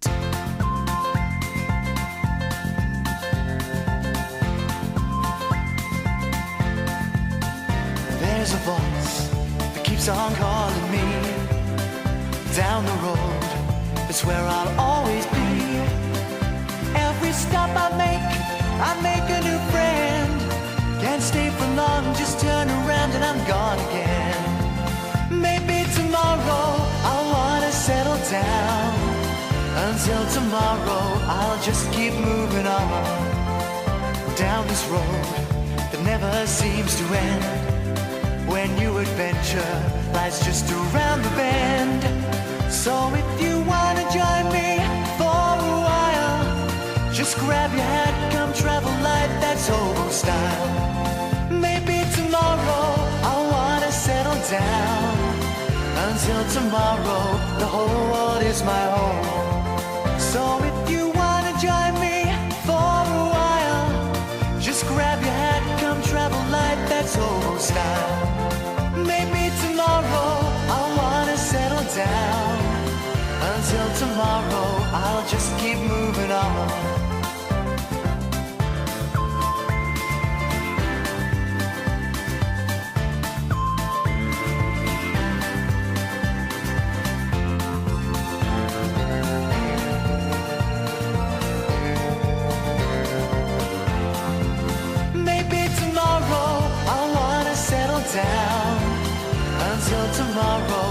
just keep moving on. There's a world that's waiting to unfold, a brand new tale no one has ever told. We've journeyed far, but you know it won't be long. We're almost there and we paid our fare with a hobo song. Maybe tomorrow I'll wanna settle down. Until tomorrow I'll just keep moving on. This is Iain Lee on BBC Three Counties Radio. How many calls have we had wanting to express their gratitude and indeed concern at the loss of Kelly Betts? Kelly? One. What? Who? Richard in Winslow. He's very upset. Yeah. Does he want to come on air and record something? Probably. Okay. Well, actually, we're not that desperate just yet. Let's just wait to see if anybody who's. Let's just wait. Catherine. Yes. Texas. Pam in Sundon Park. I too can join the near-death club. 1976, car accident. Yeah. Car did a few somersaults. A and lot ended up... of deaths in 1976. No seatbelts in it. Yeah. Thank you, mate. Thank you very much indeed. Yeah. Toters. Car did a few somersaults, and also they wouldn't have had that crumple effect. Yep. Car technology. Call me now. Car did a few somersaults and ended up on its side in the middle of a field. I got out through the windscreen, walked back to road. Car had pulled up and called ambulance. Poor lady was shaking like a leaf. Sat her down and gave her a ciggy. Many words missing from text. I know. English not complete. Me, didn't know it, but I'd fractured my neck in 2 places. Good job at the time. You didn't have to wear seatbelts, as they said it would have taken my head off. Oh, I wish the ambulance people would give out more fags. More fags, please. Here's another one. Robin Milton Keynes. Just ordered 3 lightsabers, by the way, guys. What colour? Red, blue, and green. Have you checked whose is whose? Because I think you're Darth Vader. Vader is red. The Luke is blue. Blue is blue, and green is like probably Obi-Wan Kenobi. So I'm going to be. I'll be Ben. I'll be Ben Kenobi. I think you should be Darth. Oh, I'm your father. I am your father, Luke. I am Darth Vader. Anyway, do you want a nunchuck story? Could you let me out of this box, please, Luke? Yeah, go on. Go on.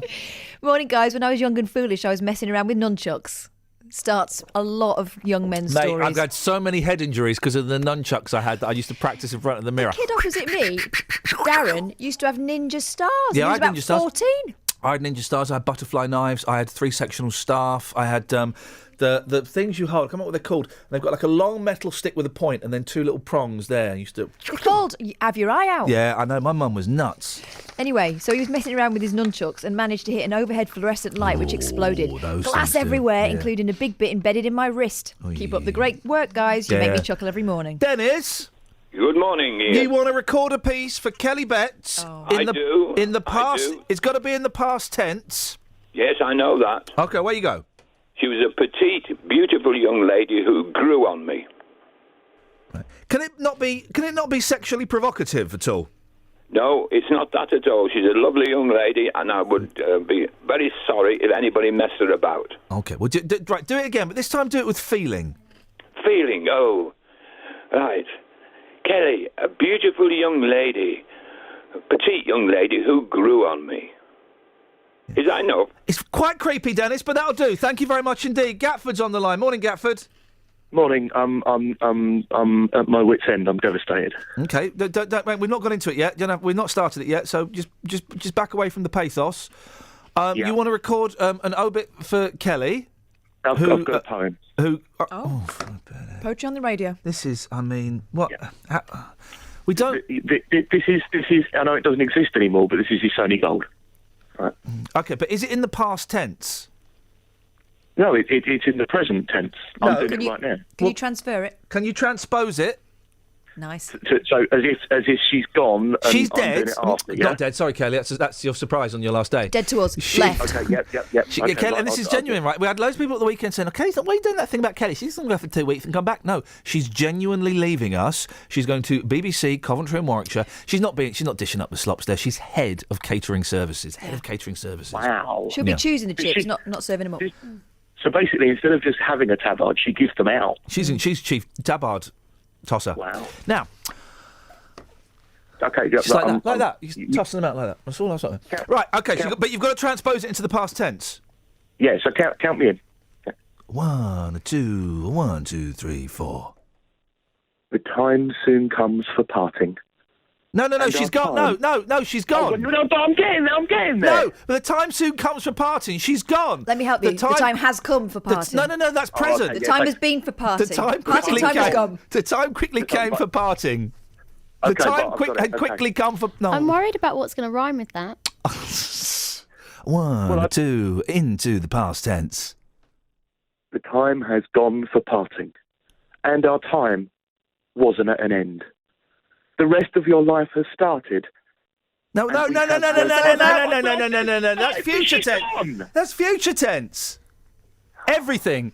Whether it makes... hang on a minute. Justin, I'm sorry, mate. That's all right, mate. No problem. A professional like you shouldn't have to wait for a slack caller like this to finish a rubbish poem that he can't even transpose into the correct tense. It's okay, mate. That's life. That's life. Well, you're a bigger man than me, Justin, because I'd be fuming now. Can't believe we're workshopping this poem live on air. You should be prepared, Gatford. I'd be back on the growlers by now if I were you, Dills. I can only apologise to J-Dog. Well, apologise to him then. Go. I did want... I'm sorry, J-Dog. That's all right. It didn't sound very sincere to me. Just listen. Yeah. He stood out in the chuffing rain for you. He stood out in the chuffing rain getting wet. He nearly died because one of his lungs collapsed 3 weeks ago, and you're making him stay in the chuffing rain, Gatford. You'll be ashamed of yourself. To be fair, I was not good any control over the weather. One more go. The whole thing has to be in the past tense. If it's not, you got 24 hours to work on it. Otherwise, you're off the case. Huh? All right. Okay. 1, 2, take it to the bridge now. The time soon was coming for her parting. Speak to you tomorrow. I mean, flip it. Will nobody think of the children? Flip it. Right, same time tomorrow. We'll get Gatford on. He's got 24 hours to work on that flipping thing. It's just got to be in the past tense. That's it. Oh, that was hilarious. Flip it. I'm so sorry, Kelly. It's almost as if we're being really flippant about a massive moment in your life and an insignificant one in ours. And that's just simply not true. That's simply not true. I can get you free tabards. Oh, suddenly. Free tabards. Free tabards. Free tabards.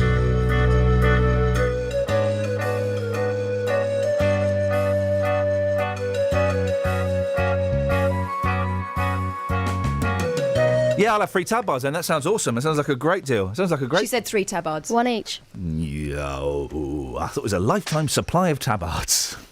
My sister won a year's supply of Guinness once. Absolutely true. Year's supply of Guinness, right? You only need it once, don't you? It's made of fish bones. I'm going to say something controversial. Yeah. When I was pregnant, Yeah. I had a Guinness in a Mars bar every now and again. Yeah, you're supposed to. It's good for you. It's good for you. Old-fashioned, what you should have when you're pregnant. Did you lick a bit of coal? No, didn't need it. I had the Guinness. Cheryl Cole. No. Here's the thing. She won a year's supply of Guinness. And I always wondered, how do these year's supply works? And what it is... They is make that an assumption about how little you drink. No, they give you a cat. They give you.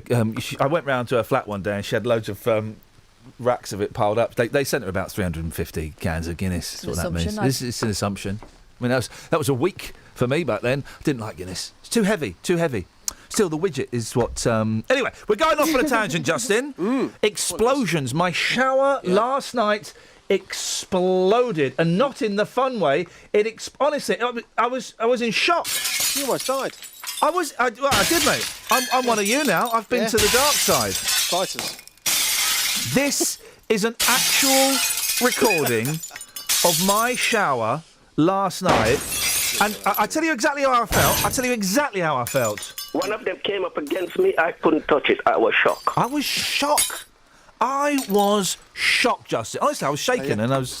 Anyway, we're asking what's exploded in your life. Yes, explosion memories. And what I love about this job is when you go up to people on the streets... Sorry, yes, explosion memories. It's absolutely chucking it down with rain, and you're going up to people on the street saying, "Excuse me, sir, excuse me, madam, what's your explosion memories?" And they look at you as if you are absolutely crazy. I bet you've got some good stories, though. Yes, we have got some incredible stories. Here are people's explosion memories.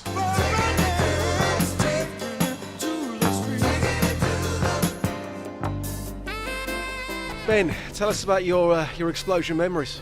Well, I wasn't actually in the room at the time. My mate put some metal stuff in the microwave, so sort of left him to go and do what he was doing. Went in the other room, heard an explosion, went in the other room, and the whole microwave and that was across the room. Just all in pieces? Yeah, it was like something out of a movie. I didn't actually see the explosion happen, I just saw the aftermath. Oh, did he do it on purpose, or was he just a muppet? No, he was a muppet. Yeah, he was just a muppet, mate. Yeah. Thanks for your time. Oh, mate. Great explosion memories.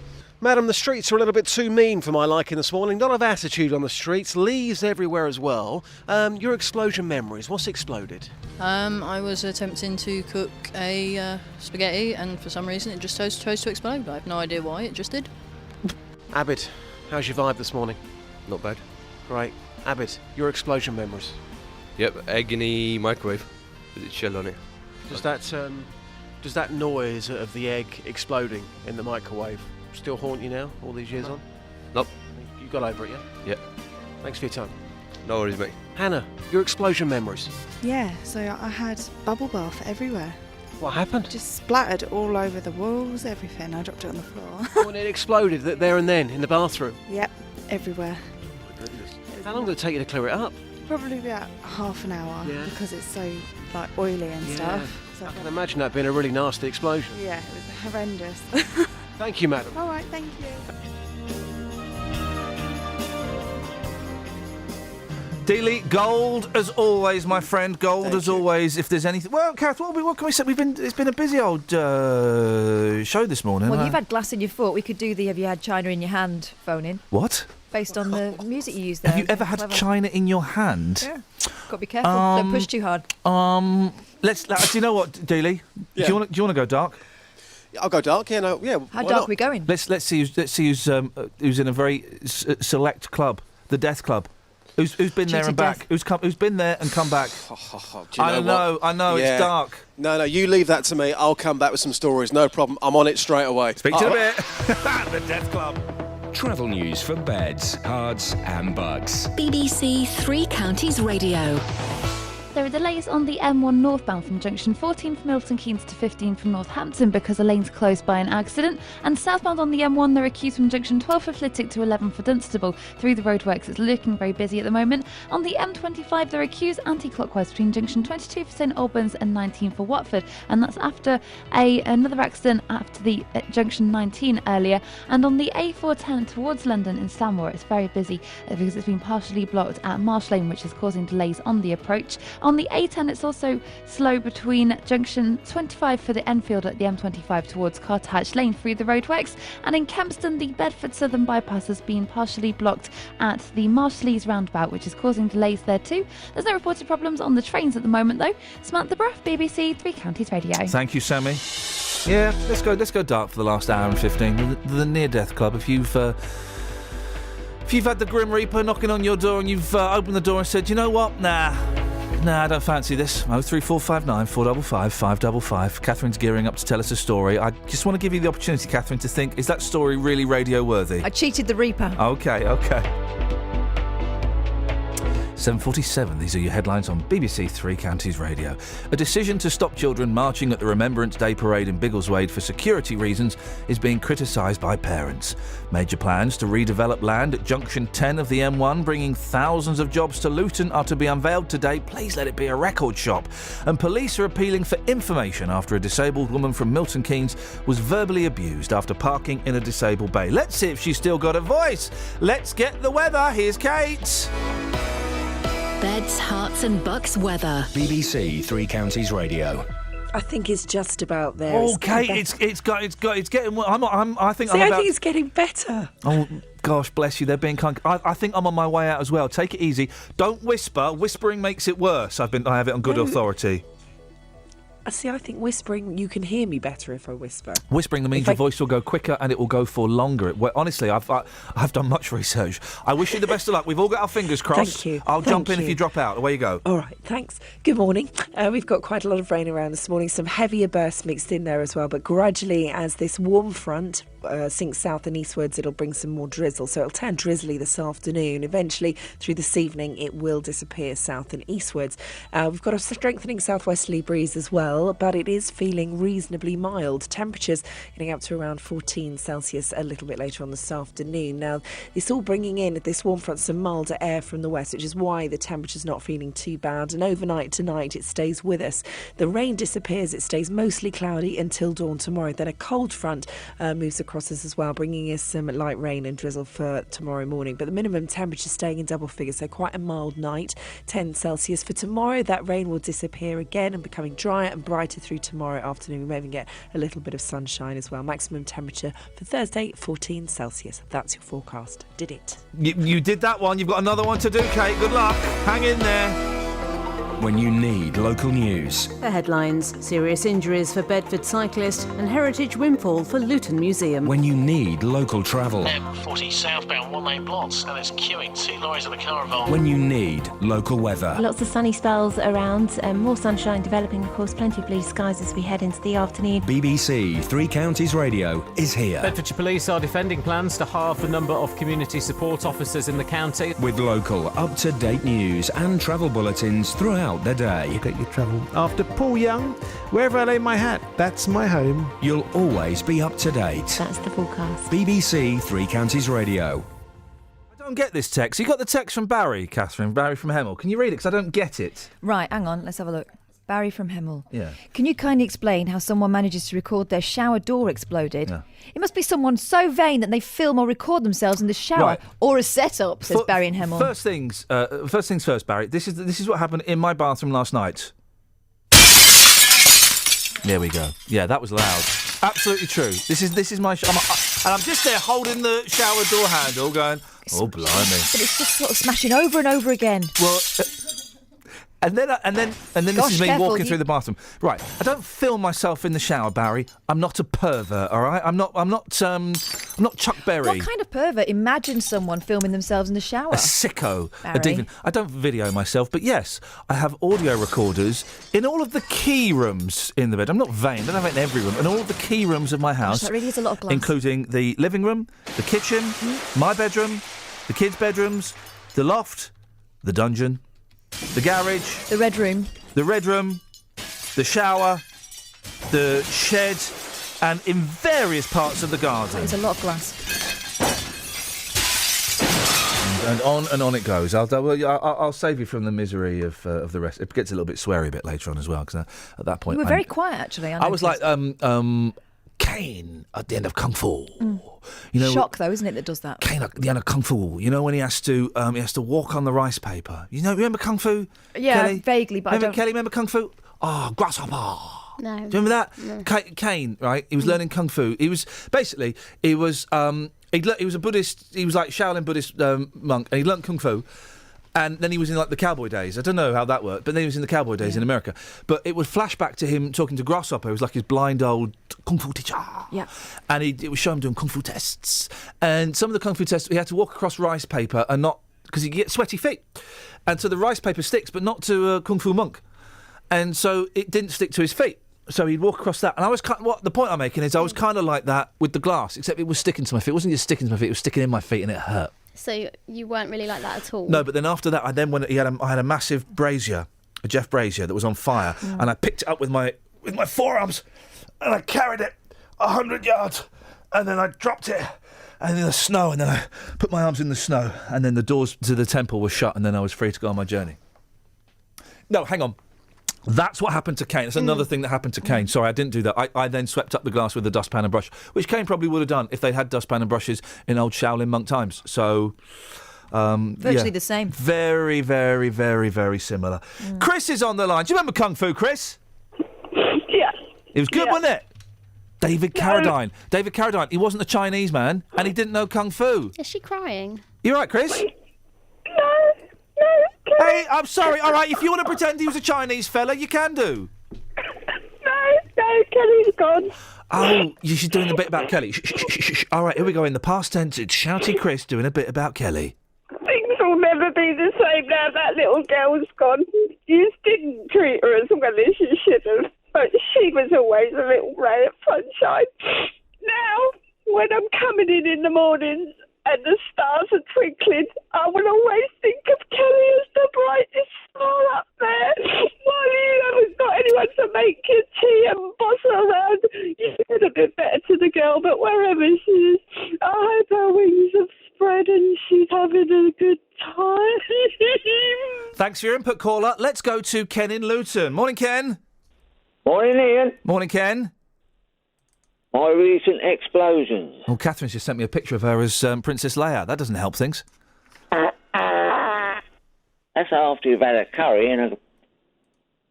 Thanks very much indeed for your contribution, caller. I'm not sure if that was a part of the phone-in or if that was part of your Obit package. Put it in the Obit package, Kelly. It probably makes more sense.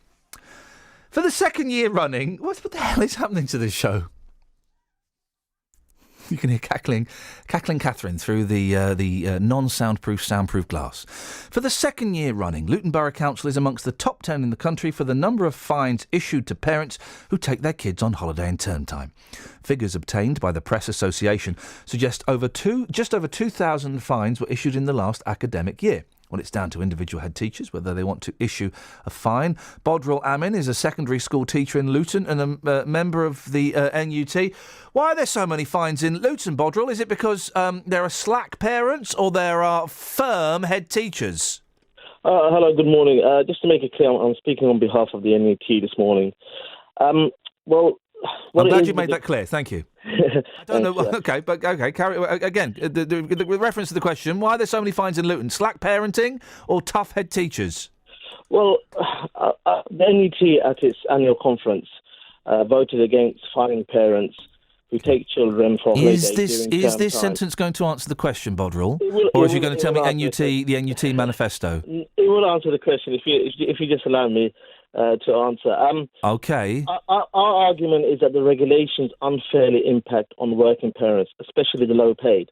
Now, if you look at the demographics of Luton, doesn't feel like it's answering the question. Of working parents who are low paid in Luton, and as a result, they're being caught up by this regulation.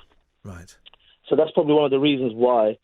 No, Bodril, what you've told me there is you've told me the NUT manifesto, and as I predicted, you didn't answer the question. I'll ask it one more time. Why do you think the figures are so high in Luton? Is it slack parents taking their kids out during term time, or is it tough headmastering and headmistressing? Well, it's neither. It's the regulations. If you look at the regulations, Bodril. The regulations are across the entire country. Luton is among the top 10 in the country. So obviously it is that more fines are being issued in Luton. I'll try one more time, Bodril. Why do you think Luton is having so many fines? Is it because there are more parents taking their kids out of school, or because the head teachers take this more seriously? Well, one of the potential reasons why Luton could be why there's so many fines issued in Luton is because a lot of our parents are born abroad. So they could be taking their children on holiday, and as a result, why does where they're born have anything to do with it? Because what it is, parents are taking their children on holiday to countries quite far away in Southeast Asia, for example, in Pakistan and Bangladesh. Right. And as a result, the regulations will impact on those parents. So you're saying the regulations are racist? No, I'm not saying the regulations are racist. Then I don't understand where they're born has got to do with it. No, what I'm saying is a number of our parents will go on holiday, and unfortunately they're not able to afford going on holiday during the school holidays. But that's across the country. Lots of parents can't afford it, Bodril. Well, this is what we're arguing. The NET, this is what we're arguing. We're saying that the regulations unfairly impact on workers. I think you're making a very simplistic. I'm asking the question. It's either the parents' fault or the head teacher's fault. Yeah, but that's a very simplistic argument. You say whose fault is it then? It's neither. It's neither the parents' fault. It's neither the head teacher. It's the regulation. It's the law, Ian. That's what you need to understand. It's the law. But Bodril, you're Bodril. Are you a teacher? That's where the fault lies. Are you a teacher? Yes, I am. What do you teach? I teach IT. Right. Okay. Well, then you should understand this very simple thing, right? There's a top 10 of places that do really badly, where there are more fines issued, right? So saying there are obviously more places that get fined than other places, okay? Luton is in the top 10, right? The policy obviously applies across the country. it's a really simple question. Are there more parents taking their kids out of term time in Luton, or do you think head teachers are treating this more seriously than they do in other parts of the country? Because, and here's a qualifier, because it's down to the head teacher's discretion, isn't it? Well, the head teachers need to, if a parent does take a child during the term time, then head teachers will issue a fine, which is issued by the local authority. But in effect, what's happening is parents are taking children out during the term time. As a result, there probably is a high degree of fines here in Luton. But what I'm trying to do, I'm trying to give you a context as to why this is the case. OK, Bodrell, thank you very much indeed. I was just trying to get an answer to what I thought was a really simple question that would then have allowed us to continue the conversation. But, thank you. Ah, dear. Bodrell Amin, secondary school teacher in Luton, member of the NUT. I'm none the wiser. None the wiser. Travel news for beds, cards and bugs. BBC Three Counties Radio. There are delays on the M1 in both directions, northbound between junction 14 for Milton Keynes and 15 for Northampton because of an accident earlier. All the lanes are back open again though, and southbound there's a lane closed between junction 12 for Flitwick and 11 for Dunstable. That's in the roadworks section, so it's making it busier than usual there, even from junction 13 for Bedford is where the queues are starting. On the A5 it's busier southbound in both directions through Dunstable. It's busy between Horton Road and the Brewers Hill Road, and the M25 anti-clockwise there was an accident earlier at junction 19 for Watford. It's still a little bit slow, but it's much better than it was earlier. On the A40 into London, it's slow from the Swakeleys roundabout in Uxbridge towards Gypsy Corner in Acton, past North Holt in Hanger Lane, and in Stanmore on London Road, that's been partially blocked by an accident at Marsh Lane. Samantha Braff, BBC Three Counties Radio. Thank you very much indeed. I don't fancy doing a phone-in on kids' school holidays, I don't really. Life's too short, so let's carry on with explosions and every other cheated death, shall we? Local and vocal across beds, hearts and bucks. This is BBC Three Counties Radio.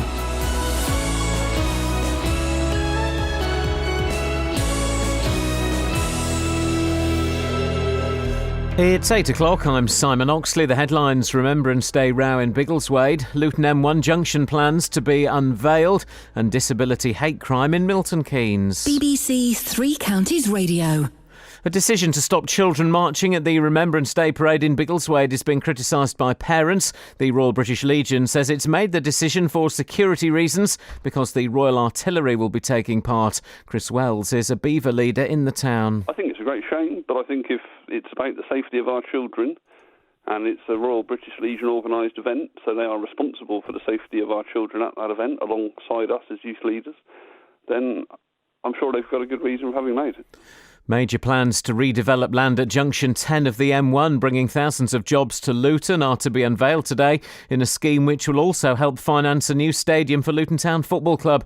Officials from the football club and the Borough Council will be at a property exhibition in London to promote the so-called Gateway to Luton, starting with an office development which will employ over 3,000 people. Police are appealing for information after a disabled woman from Milton Keynes was verbally abused after parking in a disabled bay. 50-year-old Tracy parked next to the Point near Midsummer Place at around 3:30pm on October the 7th when a man on a motorbike angrily confronted her and mocked her disability. Now I won't go out on my own. It took me a while when this disability thing started getting worse. It took me a while to go out because I felt because I have to use an aid to walk. I felt very uneasy. I sort of overcome that, and then this happened, and now I won't go out again on my own. An armed robber's forced a woman to open the safe in a shop in Aylesbury by holding a gun to her head. He struck just after 8:30 on Monday evening at the one-stop shop in Meadow Way. Jane Killick has more. The robber stopped the woman outside the back door of the shop and put what looked like a gun to her head. He ordered her into the shop and told her to open the safe. He stole a large amount of cash. The man is described as white with a large nose and stocky. He was wearing light-coloured clothing and gloves and carried a holdall over his back. He spoke with an Eastern European accent. China is expected to confirm today that it will invest billions of pounds to build a new nuclear reactor in Hinckley in Somerset. It's one of several deals that will be signed on the second day of President Xi Jinping's state visit to Britain. New figures show Luton Borough Council is among the top 10 in the country for issuing fines to parents taking their children on holiday in term time. Over 2,000 fines were handed out in Luton, but the Local Government Association has called for head teachers to be given more discretion. Councils are warning that many see the system as punitive and unfair. In sport, in last night's football, Milton Keynes Dons lost 2-0 at Huddersfield. Wickham lost 2-0 at home to Newport. Luton were held 1-1 at home by Leyton Orient. Stevenage drew 1-1 at Portsmouth. The weather, cloudy and wet, a maximum temperature 13 degrees Celsius. And you can get the latest news and sport online at bbc.co.uk/3 counties.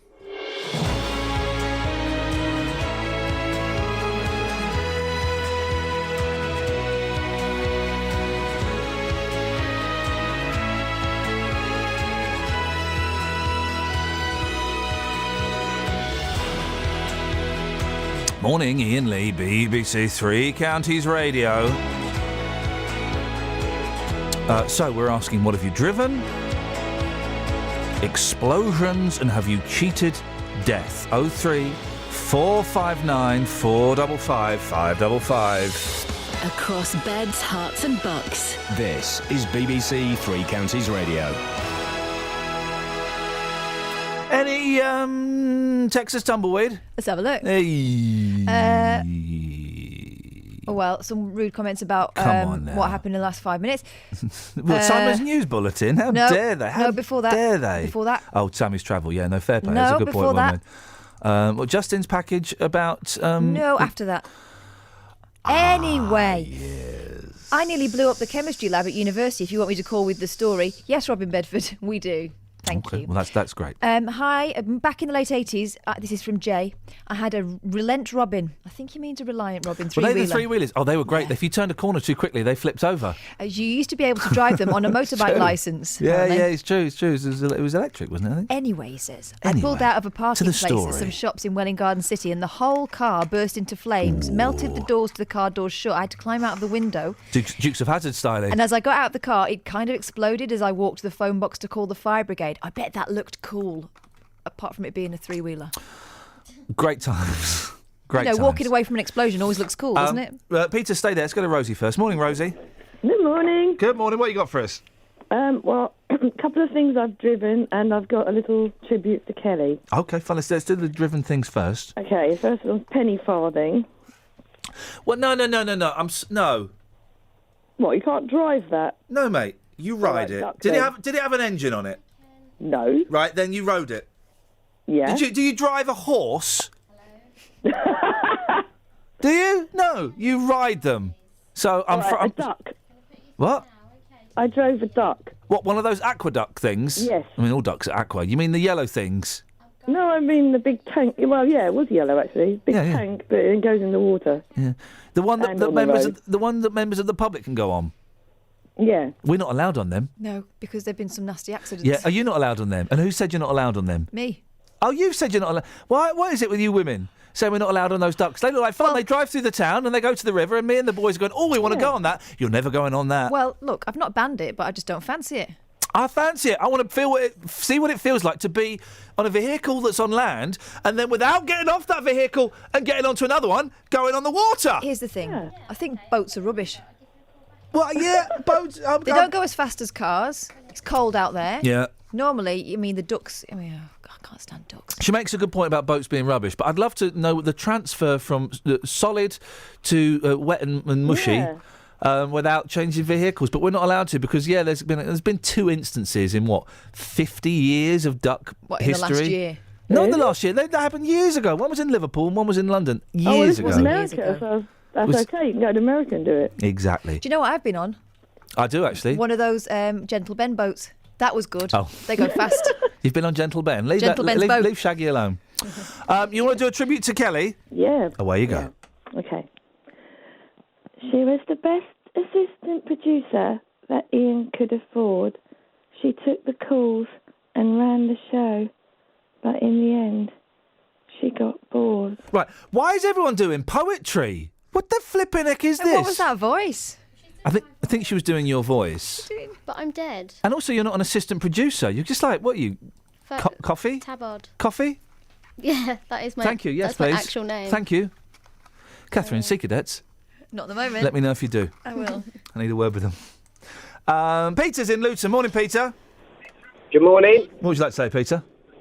Just going back to the families taking their children out of school and getting fined. I was so frustrated with that guy earlier. I wanted to say one thing, and that is it's the parents' faults. That's why we're getting more fines in Luton. It's not. The question. The question is, for want of repetition, it's down to the headmaster's, head teacher's discretion. So in some schools, I would imagine that they turn a blind eye to it. Yeah, but you've got to be either an intelligent parent where you could actually just say, well, my kids are not well. Oh, so or you lie. could be honest and upfront and say that I'm taking my kids out of school. And But then if you lie and your say, kids "Right, come, okay, if you lie and your kids come back with a suntan and Mickey Mouse's, then yeah. it's going to kind of be obvious. You can't get kids to lie because kids always, up until from about the age of 14 onwards, maybe not so, but younger than that, they will always tell the truth. Yeah, but, all us parents want to have a holiday, right? And we're all restricted as well. So school's restricted in their 6 weeks holiday, and us as workers are restricted in what days we can have off as well. Yeah. So, to be honest with you, we're going to take them out of school because it suits us, it suits our holiday. Don't have a holiday or go paying the fine. Don't have a holiday or go away for weekends. Well, no, you need a holiday. That's what we all work you don't. for at the end No, of you the don't. day. No, you Of don't. course we do. No, you don't. No one needs a holiday. Why not? It's a luxury. It's like telly. No one needs a telly. Telly is luxury. Okay, when you're at work, you're working all day. Yeah. You must take certain breaks at certain times. My job is not particularly normal, but no, hang on, you're not being as clever as you think you are. My job is not particularly normal, and I don't really have breaks. I come in at about 5, prep the show for a little bit, do the show, stick around for an hour and a half, then I go home. Yeah, but how many hours do you work? Well, I don't know. 5 until let's say 11. What's that? 6 hours on this, and then I do other jobs. When people are doing like 8 to 10 hours a day. Yeah. Completely different, isn't it? So why are you bringing in? Why have you brought my job into it? Because I don't understand. I understand. People that work full time. Yeah. They have to have their breaks. Lunch break. Yeah, lunch break. Their lunch breaks and stuff like that. So obviously, what's this got to do with holidays? For weeks and weeks and weeks on end, why shouldn't you have a break? It's compulsory because if you don't take your holiday, no. We'll take them off you. Yeah, okay. You can take your break, but you're talking about holidays. You're confusing yourself, Peter. We're talking about holidays. It's a holiday.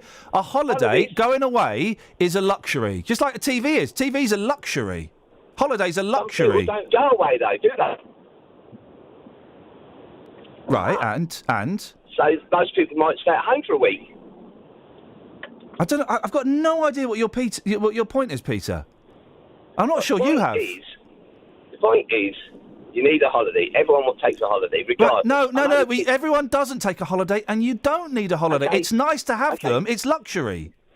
Okay, so those people that can have a luxury then and take a holiday, when their holidays are based around the kids at school, they will take them out of school. So therefore, the school will fine them. Okay, or not take the kids away.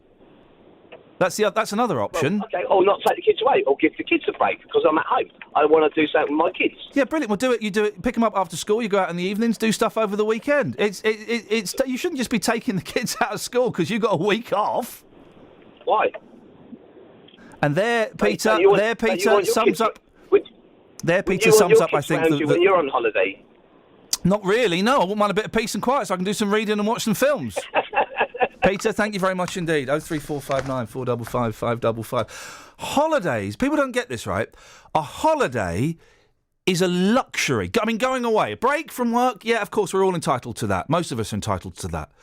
But actually going away, that's a luxury. And if you can't afford it, or you can't tally it in with what the kids are doing, tally it up, tally it in. What am I trying to say? Tally. Thank you. Tally up. Then you don't have that holiday, and that's that, and that's fine, and it's unfortunate, but it's fine. When I was a kid, it never hurt me in the 70s. We went away. I can count between the age of like 3 and 15. I can think of 3, maybe 4 summer holidays in 12 years. One of them was abroad. The other one was abroad. One was in Swanage. One was in Cornwall. There may have been another one in Cornwall. That's it. Here's the thing. The parents like going on holiday. I don't think the kids care where you are as long as you spend some time together. Tell them about your pot of opportunity. Oh, yeah. You see? This year we were going to do a staycation. It didn't work out quite that way. We went away for a long weekend. Ken, stay there. We're going to come to you after the travel, Ken. We'll do the thing about British Legion. What we decided instead was some of the money we would have used to go away, we put in a sort of kitty, and we planned days out. And what would happen is we put a load of different notes with the names of days out, and some things cost money and other things didn't. Others cost very little, like teddy bears, picnics, things like that. And you fixed it so the girls chose no, we didn't what you fix wanted it at all. to choose. No, but everything in the pot was things. Right. No, we didn't. Listening. We did honestly. We didn't fix it at all. They might be listening. We didn't fix it at all. They're listening. No, they wouldn't. We didn't fix it at all. So we had we went to see the dinosaurs at the Natural History Museum. All that sort of stuff was all in there. And then there was some bigger things like Peppa Pig World or Legoland, which never came out. And it's still in there. Maybe we'll do it one weekend. But anyway, the kids would pick something out the night before, and that would be what we would do together that day. And it was brilliant because we spent time together. And it is brilliant. And it's not all about money. I know it gets busy in the summer holidays, but we camped in the back garden. Camp in the back garden. Camp downstairs in the. What we do, we have a movie night and we build a den and we sleep downstairs. Mummy Cinema, we did that. The Science Museum. I know you got to pay to get there and stuff, but the Science Museum, the Natural History Museum, all the big museums in London are free. Take them to Tring. That's an amazingly weird museum. All of that. Then you go and get a cricket set. You go and you have a game of cricket in the park for a thing. And I would rather do that than go on some rubbish, nasty weekend, long week in flipping Tenerife, where you're scooped up together with everybody else. A holiday is like a TV. They are luxuries. It's nice to have them, really nice to have them, but they're luxuries. You can't afford them or you can't fit them in. We don't have them. Hey, that text ending 626 about explosions. Call that fella back. I want to speak to that person. Travel news for beds, cards and bugs. BBC Three Counties Radio. On the M1, there are delays southbound because 2 lanes have been closed in the roadwork section between junction 12 for Flitwick and 11 for Dunstable, so it's adding to the usual roadwork queues with a tailback from junction 13 for Bedford. On the M1 northbound, there's also delays between junction 14 for Milton Keynes and 15 for Northampton. That's after an accident earlier. And in Dunstable, it's busier than usual in both directions between Houghton Road and Brewers Hill Road through the roadworks there. On the M25, it's very slow anti-clockwise between junction 26 Waltham Abbey and 23 for the A1M.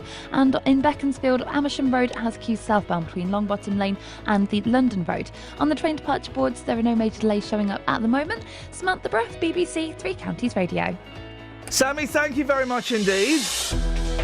And look, I realise I'm in a privileged position. I work 6 hours a day on this. Sometimes I do other jobs. I'm doing another job tomorrow. I'm driving to Totton. Generally, though, this is what pays the mortgage and feeds the kids, right? So I do this, and I'm lucky enough that I get home and I get to pick up the kids from school sometimes, and I get to see them. And on Sundays I don't work, and I get to hang out with the kids. And I realise I'm in a very privileged position, and I'm earning a few quid. I'm doing all right, but and I can time my holiday at the moment pretty much when I want, as long as I give advance notice. But I've had jobs where I couldn't do that. I've had jobs where I've had to miss out on holidays. And so it's half term. Starts tomorrow, I think, for a week or 2 weeks, however long it is. I'm not going to be around for that. A going away holiday is a luxury, guys. 03459 455 555 817. These are your headlines. A decision to stop children marching at the Remembrance Day parade in Biggleswade for security reasons is being criticised by parents. Major plans to redevelop land at junction 10 of the M1, bringing thousands of jobs to Luton, are to be unveiled today.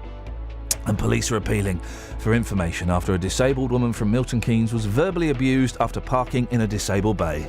The big story today is about the National Health Service again. For nearly 100 years, the BBC has been informing, educating and entertaining audiences across the UK. On all of our frequencies, there's commentary on Luton Town at home to York City. And every 10 years, there's a government review to consider its future. The BBC Trust, which represents the views of licence fee payers, would like to know what you think about the BBC's ideas for its future. To have your say before the 5th of November, call 0800 06 80 116 and request a questionnaire. Calls are free from mobiles and landlines, or visit bbc.co.uk/tomorrow's BBC. Don't know why I pressed that. I don't know why I pressed that. I felt compelled, and it made me jump. Ah, dearie me. 034. It turns out we are doing a phone-in about school holidays. Let's not. I don't really want to focus on our, teachers and head teachers and parents. We can talk about holidays generally. They're a luxury, right? You know that. And it's nice to have them, but we're not entitled to go to Euro Disney. We're not entitled. We don't have an entitlement to go to Viva España. We're not entitled to go and see Father Christmas in Lapland for 3 days in December. It's a luxury, and if we can afford it, beautiful. If we can get our holidays to match up, beautiful. But it's not. Grant's on the line. Morning, Grant. Oh, good morning. How you doing? I'm all right, thanks. Oh, you the gentleman that texted in?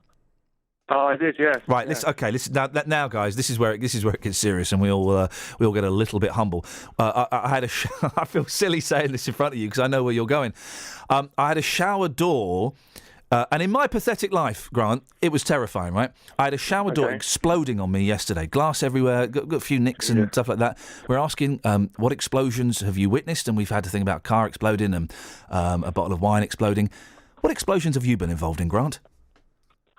Well, they're all military based. In Afghanistan normally.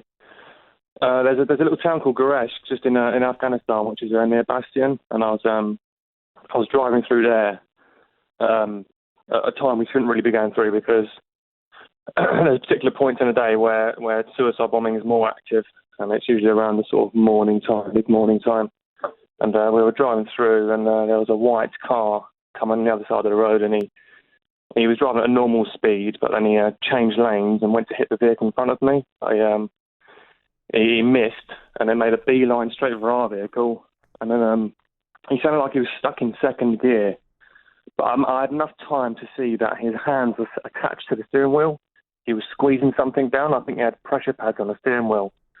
And he managed to approach the vehicle. And I shot him a couple of times, but then he managed to roll far enough to go bumper to bumper with us, and then he just functioned. It just turned like a 50-metre radius around us into a massive fireball, and there's two little kids next to us. They got completely vaporised, and there was we were all fine in the vehicle, absolutely fine. But that was it. His brains up my arm, all the rest of it, and that was the end of his life. I hope you don't mind me just saying we're just going to step away a little bit from the colourful description, just because we've got young ears listening. Do you know what I mean? We've got young ears listening, and I know that this is no. Listen, don't apologise. You thank you for going through that for us. I appreciate it. But no, I didn't go through it for you. Oh, who did you go through it for then? Oh, it's just my life. It's just exactly. Responding to experiences. I didn't consciously choose to be in the army when I was born. It's just how my life is. How did you end up in the army then? Well, I did pretty poor in school. I spent a lot of time playing Doom 2 and building levels for that, and then I got building the levels for it. Well done. I didn't really know where my life was going, so I thought, I may as well just join the army, see what's going on there. I'm an author now. You're a what? I'm an author. Oh, have you anything published? I have a book called Caliphate. It came out on a Tuesday. Oh, here we go. And I'm assuming we can buy it in all the Amazons and the whatnots. Yeah, Amazon. Yeah, it's not available for print yet, but if you're part of the electronic crew, you can buy it on Kindle certainly. And is it fiction or is it your story of what happened? It's fiction. It's just a fictional book. I've drawn from my experiences, and it's a big exercise in moral philosophy about this is by the by, but yeah, if you fancy it, so it's a good little fictional read. Go on, give us your surname again, Grant, so people can look for it. It's Bayliss, Grant Bayliss. All right, and the book's Caliphate. The electronic book is Caliphate. Yeah. That's brought us all down to earth. I really appreciate you sharing your story with us this morning, Grant. Thank you, and good luck with the book. Oh, no, you're very welcome. Thank you very much. Thank you very much indeed. Again, apologies. I'm just because there was some very descriptive language that you may have had young ears listening and stuff like that, but he went through that and he saw that, and boy, oh boy, doesn't that make you think? 03459 455 555 is the telephone number, and kind of appropriate now that we're talking about the Royal British Legion. After that, a row is brewing in Biggleswade. over claims children have been banned from marching in this year's Remembrance Day parade. The Royal British Legion says the Royal Artillery are marching this year, and for security reasons, it's best that the Scouts, the Brownies and the other groups don't. Instead, everyone will gather with their flags and uniforms in the market square. Well, Ken Lynch is a member of the Biggleswade branch of the Royal British Legion. When did you hear about this, Ken? Well, I heard about it yesterday when one of your people rang me, and I'm absolutely shocked that that decision has been made. Because the thing is that I belong to the Royal British Legion up to the 1st of October. After hearing that last night, I'll be phoning the headquarters of the Royal British Legion to bitterly complain about that decision. And as a member, I was a member when they made that decision, and nobody's contacted me. Number two, last week I went to London to the Edith Cavell remembrance thing where they put the wreath on her thing. And who did I bump into? John Crisford, National Chairman. Had a brief word with him, and he said, "How are things going?" I said, "Very well." And it was a very short thing. And I spoke to some of the Royal British Legion people there, and what was there? Some youngsters from schools. Right, but the issue here is, Ken, there's going to be like proper soldiers and stuff, and I guess, and I don't know why they've done this. It could be argued that this is an overreaction, that someone in the Royal British Legion has decided that might pose a slight risk, and they don't want kids to be involved in what might be ever so slightly risky. Can I just tell you that I've been covering the remembrance parades in Sandy and Biggleswade for the last 50 years, right? And I can assure you there is absolutely no danger or anything, because all they do is march along, and they have their leaders with them. Well, you don't know, Ken, you don't know that there's no danger, because there are nut jobs out there. There's what? There are nut jobs out there. Jobs?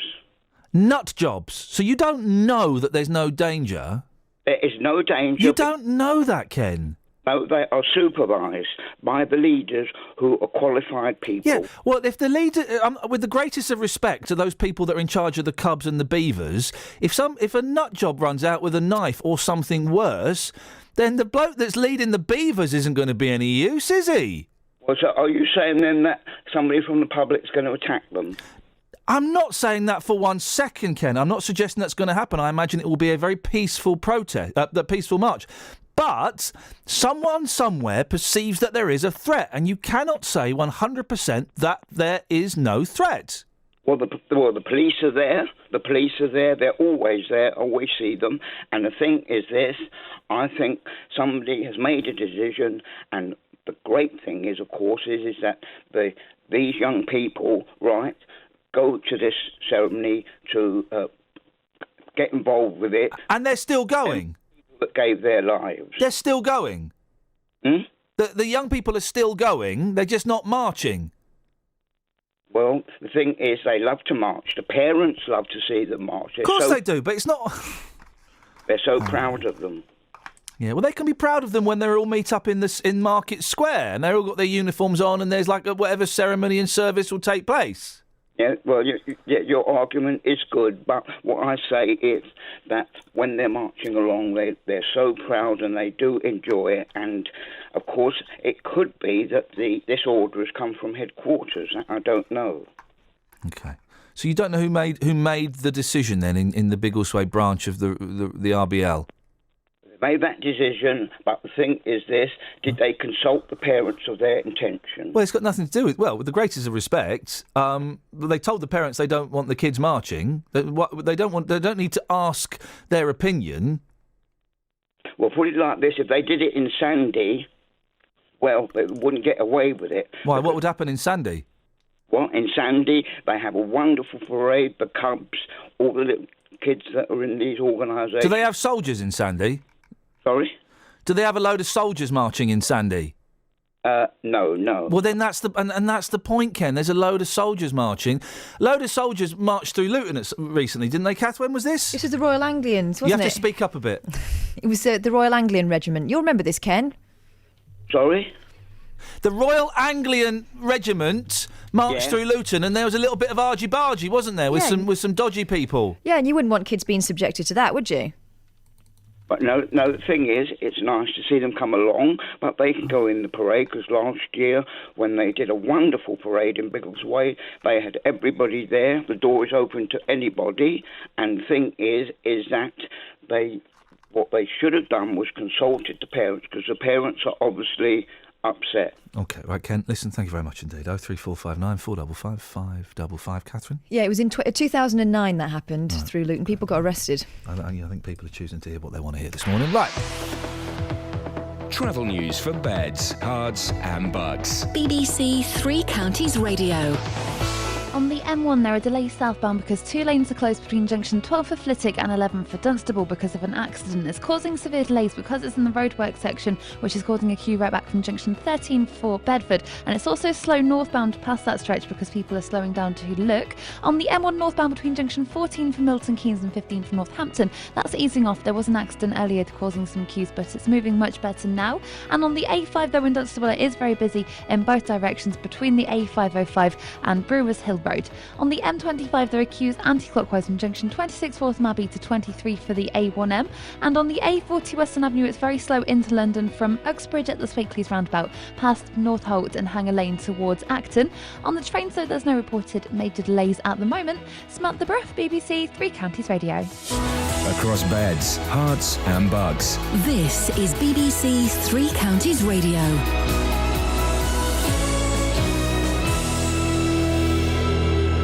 It's 8:30, I'm Simon Oxley. A decision to stop children marching at the Remembrance Day parade in Biggleswade for security reasons is being criticised. Major plans to redevelop land at Junction 10 of the M1, bringing thousands of jobs to Luton, are to be unveiled today. Police are appealing for information after a disabled woman from Milton Keynes was verbally abused after parking in a disabled bay. And new figures show Luton Borough Council is among the top 10 in the country for issuing fines to parents taking their children on holiday in term time. Three Counties Sports. BBC Three Counties Radio. Draws last night for Luton and Stevenage, defeats for Milton Keynes, Dons and Wickham. MK Dons are down to 18th in the Championship after a 2-0 defeat at Huddersfield. Here's manager Carl Robinson. They've not played well to beat us now. We've played extremely poor. So we've got to liven up, because if we want to play the way we want to play, our standards have to improve, our intensity has to improve. And that's the worst I've seen my team play for probably even into back of last season.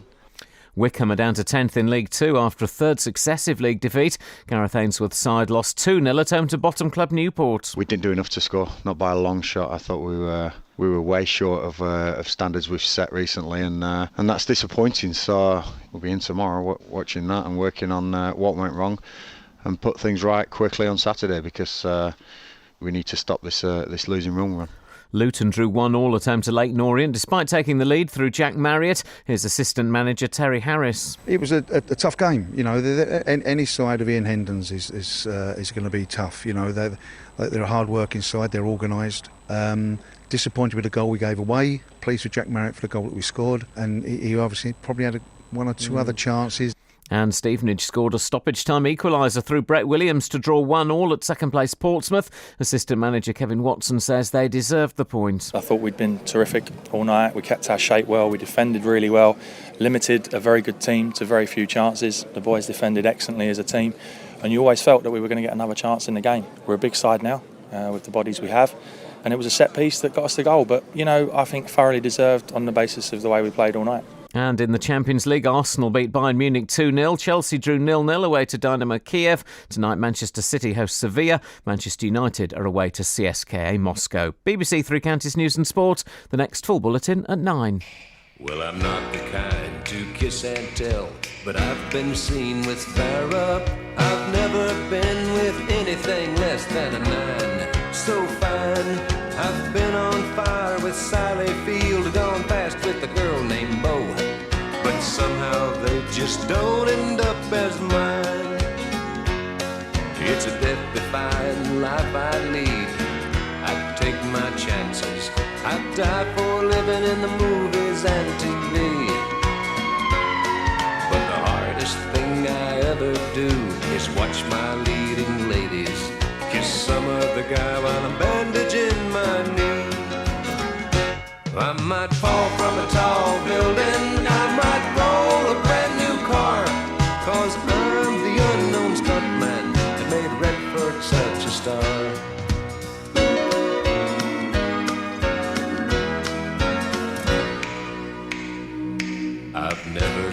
much time in school, but I taught ladies plenty. It's true, I hire my body out for pay. Hey, hey, I've gotten burned over Cheryl Teague's, blown up for Raquel Welch. But when I wind up in the hay, it's only hay. Hey, hey, I might jump an open drawbridge or Tarzan from a vine, 'cause I'm the unknown stuntman that makes Eastwood look so fine. I don't think that's a jokey...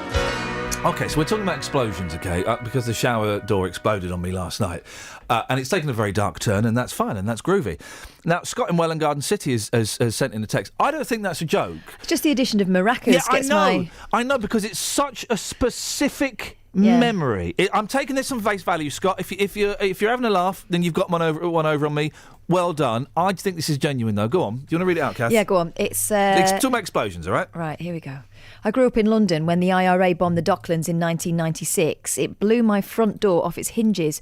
I remember it distinctly as we had not long gotten back from dropping my mum at bingo, and my dad had set me to sit on the stairs as I'd woken up my 3-month-old brother by playing a set of maracas in the front room. That's Scott in Welwyn Garden City. It's such a bizarre twist at the end that it just sounds real. It just sounds like one of those really weird memories that as a kid kind of just lodges in your brain a little bit. Have you seen what Mark in Dunstable's written? No, go on. He says there'll be far more security around the troops marching in Biggleswade. A risk assessment would be carried out and the police would advise the Legion this is to protect other persons against a perceived terrorist threat. Well, this is the thing. I don't think it's about the soldiers. I think it's about anyone marching with them. Yeah. Yeah.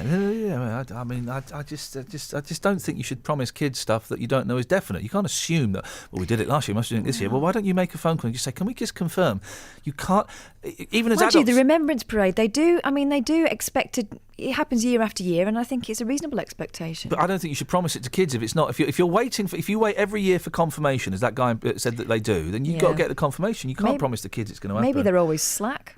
What, with the scouts? confirmation? Oh, I think it sounds like they are a little bit. Richard's in Dunstable. Morning, Richard. Good morning. Hi. What you got for us, boss?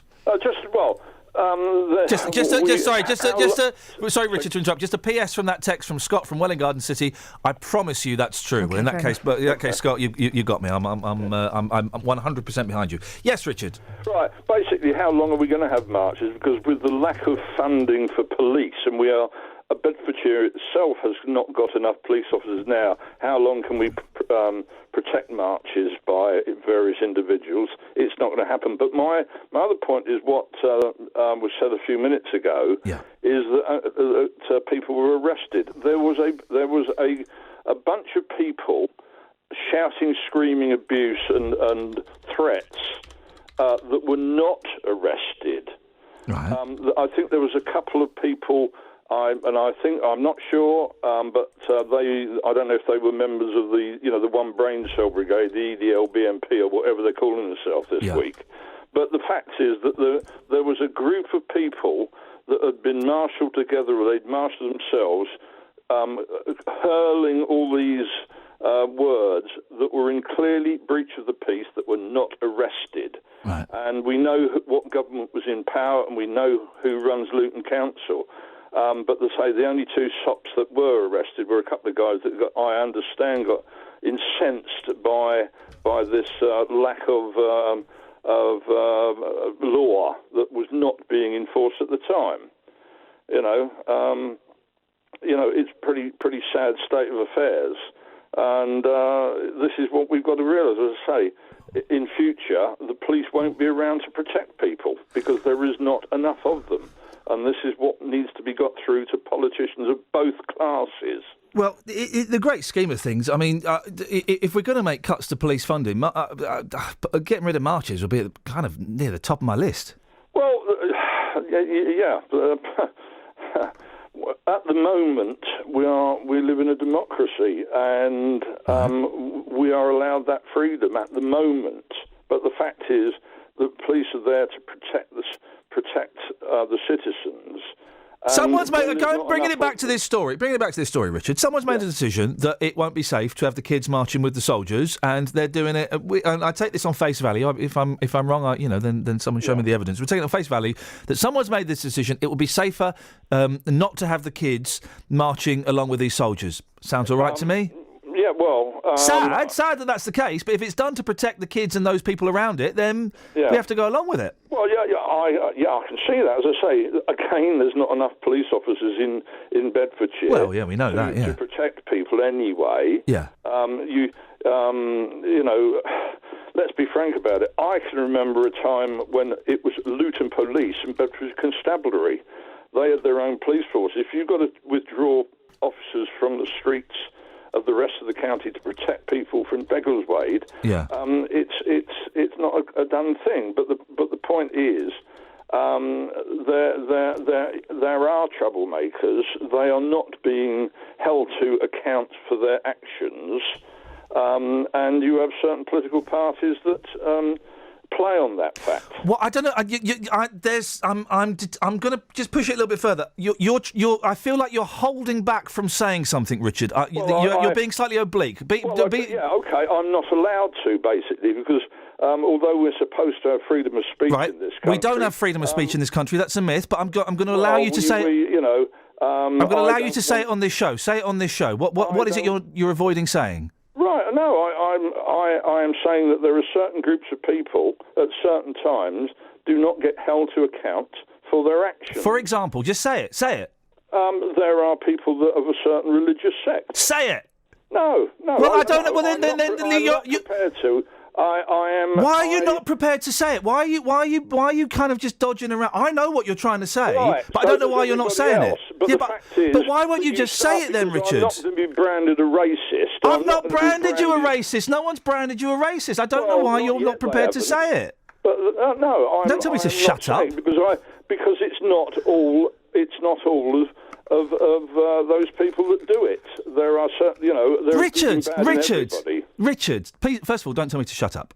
Secondly, I didn't say shut up. Well, okay, in that case, I heard it, but if you didn't, then that's fine. Well, I didn't. No. In that case, I apologise. Secondly, just what you're saying is not racist. So I don't understand, and this is part of the problem. This is why there are divisions. Say what you want to say. Right. Basically, what I'm saying that there are groups of individuals. It is not always Muslim. It's not always Jews. It's not always Church of England or Roman Catholic.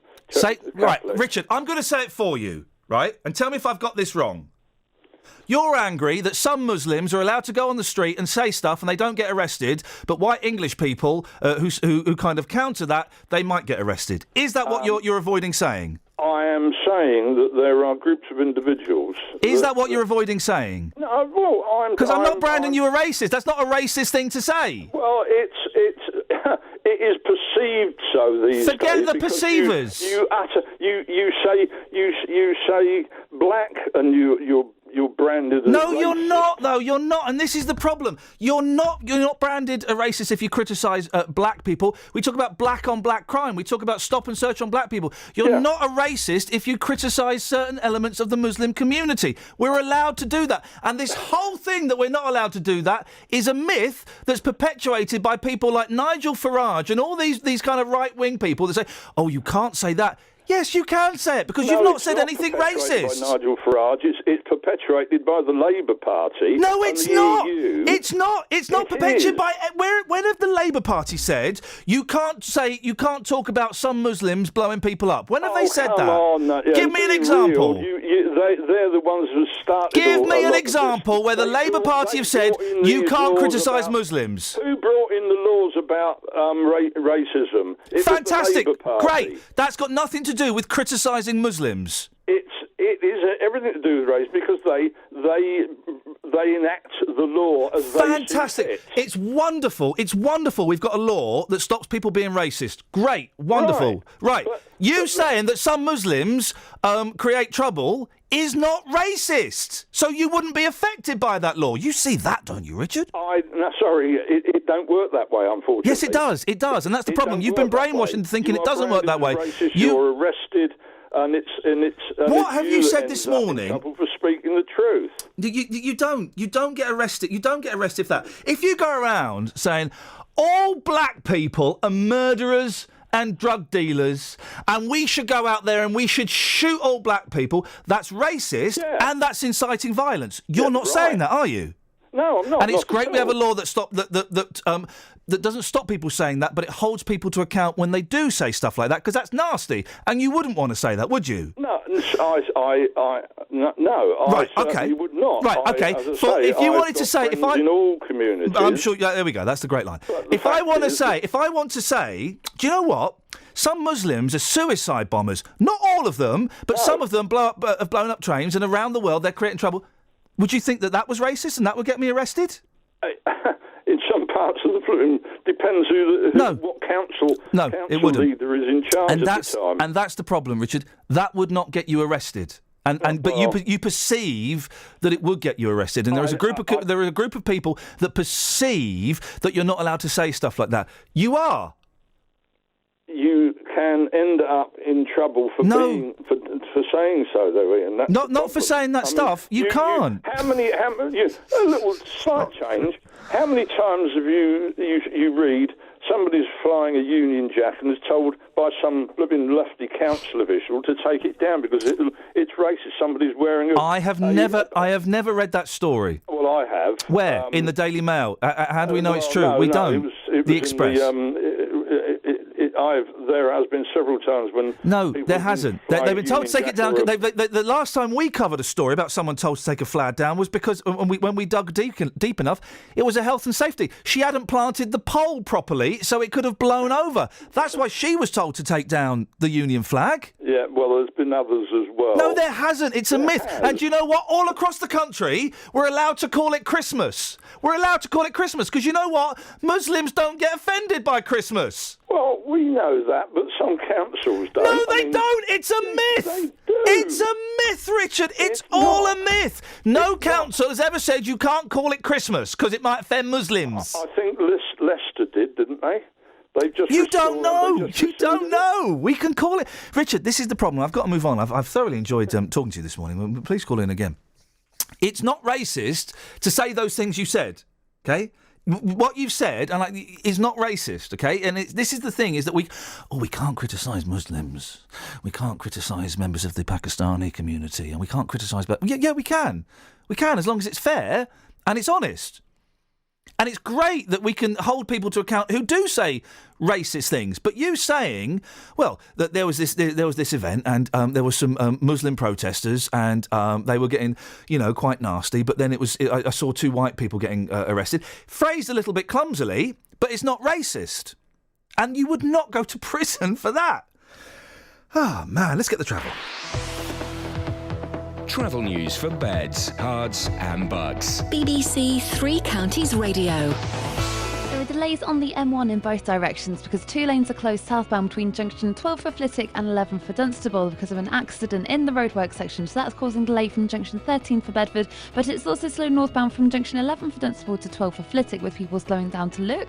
It's busier than usual in Houghton Regis on Bedford Road because people are trying to avoid problems on the M1, so it's slow from Tebworth Road towards the A5 at the High Street North and Brewers Hill Road. It's also busy on the A1M southbound between junction 10 for Stotfold and 7 for Stevenage. And on the M25 clockwise, a lane's been blocked at junction 18 for Chorleywood because of an accident or a breakdown between junction 18 for Chorleywood, which is causing a delay from junction 17 for Maple Cross.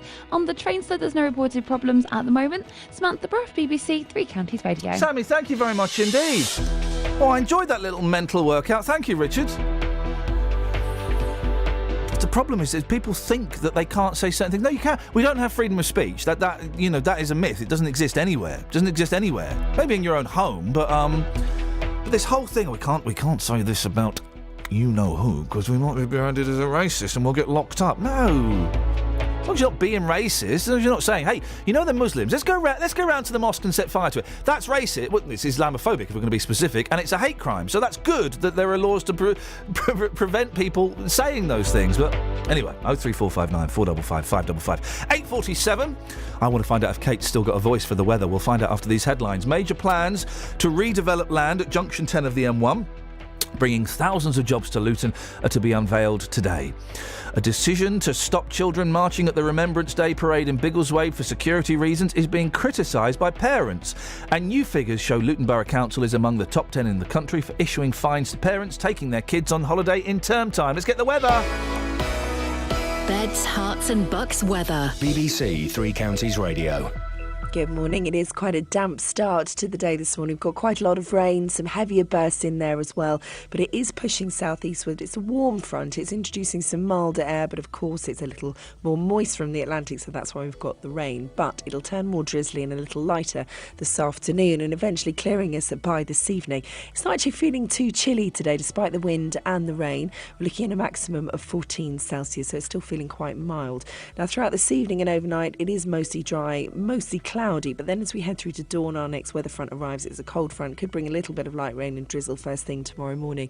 Minimum temperature at 10 Celsius, so staying mild overnight, not quite as chilly as it has been recently. So for tomorrow, a cloudy start, that rain will clear and it's an improving picture. We should see things brighten up tomorrow afternoon and maybe get a bit of sunshine as well. Temperature similar at 14 Celsius. That's your forecast. Thank you very much. You're holding on.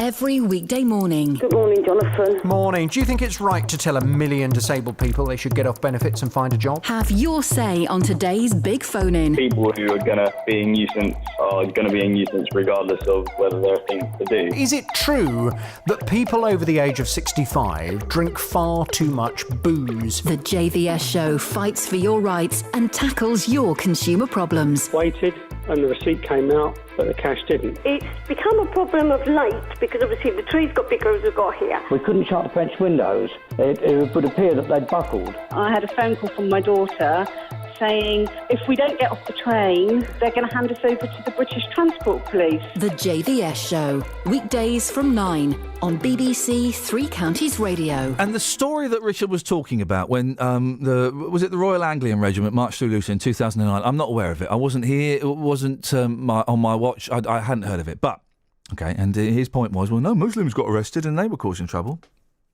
Allow me to read this. 5 Muslim men who protested at a homecoming parade in Luton where soldiers were called murderers have been convicted of being abusive. The charges related to a march by the Royal Anglian Regiment through the town in March 2009. The 5 men, all from Luton, were convicted of using threatening, abusive or insulting words and behaviour likely to cause harassment. 2 men were cleared of all charges at Luton Magistrates Court. Jalal Ahmed, Yusuf Bashir, Zia Rahman, Sajidar Chowdhury, Munim Abdul were all found guilty. Now, I don't know what their religion is, but we can make certain assumptions, rightly or wrongly, from their names. Oh, they're Muslim, it says in the story. But we can make certain assumptions as well from their names. So, Richard, again, it's another example of, well, I don't want to say stirring, but it's an example of kind of spreading misinformation and not having the facts. Thinking you have the facts, you're thinking, well, no, Muslim men were arrested. Well, they were, and 5 were charged, and 5 were found guilty. But also, it's not racist to say that you didn't have the facts, and that's fine. But it's not racist to say, well, I saw, only some white English people got arrested, and the Muslim people didn't. It's factually incorrect. But it's not racist to say that. It's not racist to say that. And that's the problem. We don't have freedom of speech, but we can speak more openly about black people and Pakistanis and Chinese people and Muslims and Buddhists and Sikhs and white people and Jews. We can speak more freely about them than a lot of people think we can. You know, and it's a very lazy journalist or counsellor that would pounce on those conversations as being racist. You know. We've had a text message through from Mark, who's the Dunstable Commanding Officer for the Sea Cadets London area. Sea Cadets? The Sea Cadets. Where? I see one who's texting me. No. He's having a march. He says, Dunstable will have a march on Remembrance Sunday using cadets from the Sea Cadets, Army Cadets and Air Training Corps, along with scouts. The police will have a small presence as the risk assessment is small. However, when members of the regular Army and Reserve march, this heightens the risk assessment. Therefore, what the Legion has done is what they've been advised the troops marching should not be included with other civilian groups. Shame we couldn't get any of the parents. Everyone's being all gobby on Facebook about it and no one wanted to come on. No. I just think it's, I don't know. Anyway, well, thank you. Who was that who sent Mark? That's from Mark, yeah. Thank you, Mark. Excellent stuff indeed. Jen's on the line. Morning, Jen. Morning. What have you got for us, Jen? I talk about explosions. Oh, yeah, go on. And I created quite a bad one in my kitchen. Oh, beautiful. Homemade explosions. Here we go. Yes, please. What have you got? Well, I've tried to save money, so I tried to make my own tomato ketchup, and I boiled it all up and put it in a plastic bottle, but I didn't put it in the fridge. So it must have been fermenting away. And then my son was quite young, and he had a friend round for tea. Yeah. And I approached this little boy called Zach with the ketchup. Uh-oh. And I opened the lid a bit and I squeezed. And I've never known anything like it. What the hell happened to Zach and the catsup? The Zach was head to toe with it. The curtains, the ceiling, the walls, me. And it wasn't even my own kid, you know, and it was in his eyes. It was just awful. And his mum was a GP. Oh, well, that's okay. Well, that saves a little bit of time. Explained to her that I'd nearly injured. Flipping heck. Did Zach ever make the visit to your house again? Well, it wasn't the only time I Oh, blimey. Yeah, he was a Can I regular just say at the- quickly, mums, right? Yeah. Homemaking stuff you can buy in the shops, like ketchup and burgers and fish fingers, don't bother. It never tastes as good as Bird's Eye or Heinz. and It they never. don't like it. People make their own baked beans. Oh, for goodness sakes. Go on, what was the other one you've had then? Go on, what was the other? What was the other incident? The other one was worse. Oh, He blimey. was in the back of the car. Worse with than my blinding two a sons. toddler. Yes. Poor Zach was in the back of the car with my two sons, and they were screaming and really acting up, my boys being really bad. Yeah. And I was driving, and I just put one of my hands into the back seat and grabbed one of what I thought was my boy's knees. Yes. And squeezed really hard, like to tell him to be quiet, but it was Zach's knee. Poor Zach. I know. What's your beef with Zach, Jen? Just leave Zach alone. Is he one of those kids? You know, he's actually really cool. Yeah, well, he's really cool. And he just can't walk properly now or see. Jen, thank you very much indeed. It's got vinegar in it, tomato ketchup, hasn't it? She's blinded and crippled. Poor Zach. I feel sorry for Zach. And yet he keeps coming back. He keeps coming back, and that's the lesson. Rob's on the line. Morning, Rob.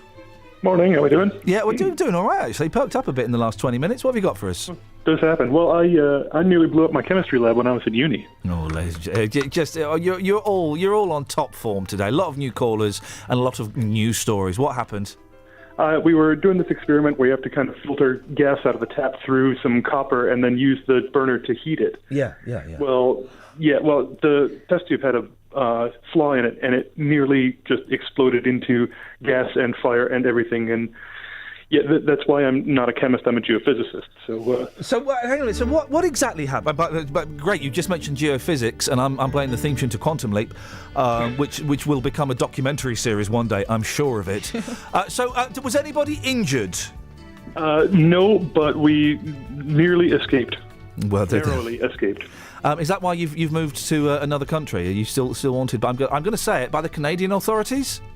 Nope, the other one's a little further south than that. No, they've stopped looking. Okay, well, good for you, because those guys have got guns. Those guys have got guns. Although you know how to make bombs, so wow, he's travelling across the world. Just in case you missed that, that's Rob, an evil geophysicist who is travelling across the world, being pursued by the FBI and the CIA and the New York LAPD, the feds, because he's been making time bombs. Wowzers! Gosh, who'd admit to that? Steve, well, Rob would, if that's his real name. Steve's in the Hatfield. Morning, Steve. Good morning to you. Good morning, Steve. What you got for us? I was just listening to the guy that was on, and he was saying about, Muslims don't get arrested for being, they get let off. Yeah.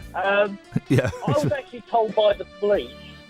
I had an incident. It was an Asian taxi driver run me off the road on a roundabout. Yeah. I mean, I had to mount the roundabout to get out of his way. Oh, blimey, exciting. Damaged my car. Yeah. I then followed him to the railway station, got out of the car, said, you damaged my car. He said, if you don't, he just effing and blinded at me, I'll tell the police you're being a racist. I phoned the police up and I said, look, this guy won't give me his insurance details. He's run me off the road. He's calling the racist card. And the police told me you're not allowed to say that. And I think, hang on a minute, that's exactly what he's just told me. And I think it was 3 days later, 2 o'clock in the morning, I got arrested for being a racist. You do sound racist, Steve. I'm joking. I'm joking. Well, if that, I mean, if that's, well, that's the. Did you make an official complaint about his driving? No, well, I did at the time. I complained to the taxi office. Right, but you didn't complain to the police, so that explains why he wasn't arrested. That's right. And he obviously got him to the police. No, he did. At the time, I phoned the police about 8 times while I was parked in the car park at the police station, at the railway station. Gave him his registration and told him what he's done. They never attended. And I said, look, the guy's now going to call me a racist. He's going to accuse me of being racist because I want his insurance details. Yeah. And I was told I'm not allowed to do that. I was arrested, locked up for 8 hours. Blimey. When they did some investigation into You got 20 seconds, yeah? It's the fourth time he's done it. Ladies and gentlemen, thank you very much indeed. Richard, Steve, sorry. Excellent story. That, of course, shouldn't happen. No idea what the OC's texted in about. No, it doesn't make sense at all. But let's just enjoy the final strains of the Quantum Leap theme. Oh, boy.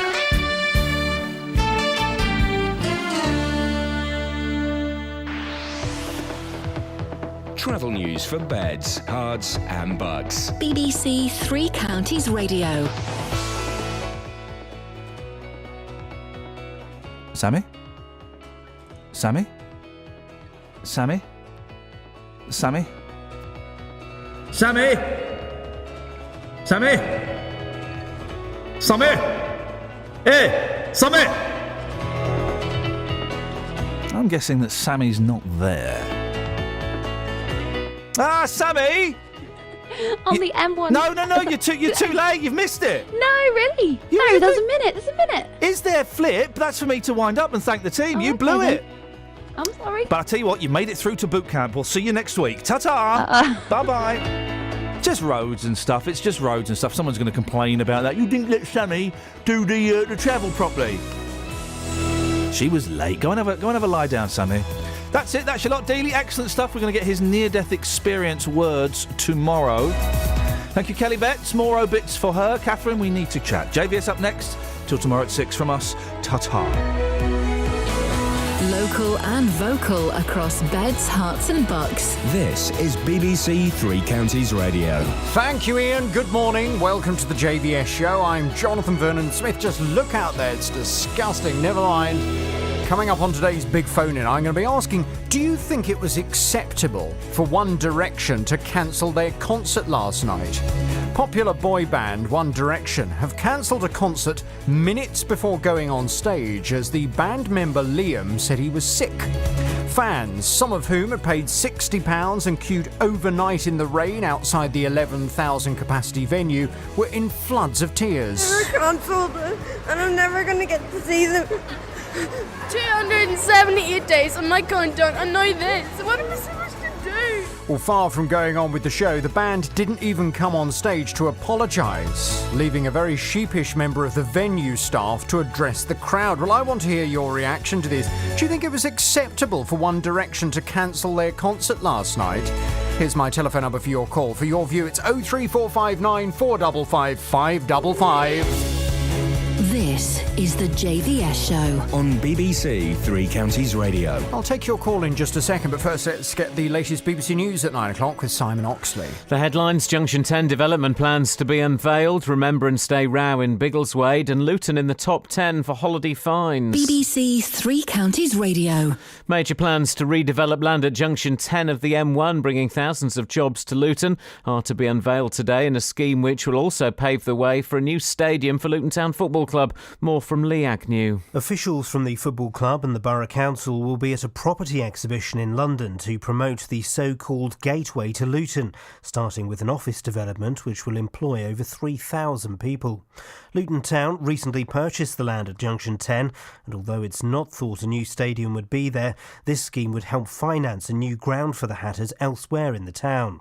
Chief Executive Gary Sweet says they're in partnership with the council to promote a new era for Luton. A decision to stop children marching at the Remembrance Day parade in Biggleswade is being criticised by parents. The Royal British Legion says it's made the decision for security reasons because the Royal Artillery will be taking part. Chris Wells is a Beaver leader in the town. I think it's a great shame, but I think if it's about the safety of our children, and it's a Royal British Legion organised event, so they are responsible for the safety of our children at that event, alongside us as youth leaders, then I'm sure they've got a good reason for having made it.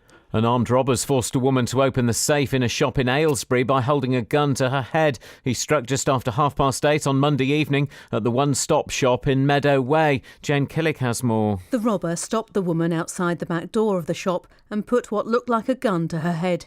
He ordered her into the shop and told her to open the safe. He stole a large amount of cash. The man is described as white with a large nose and stocky. He was wearing light-coloured clothing and gloves and carried a holdall over his back. He spoke with an Eastern European accent. The Chinese president is expected to sign business deals worth up to £30 billion on the second day of his state visit. The biggest deal could result in China covering a third of the cost of building a major new nuclear power plant at Hinkley Point in Somerset. New figures show Luton Borough Council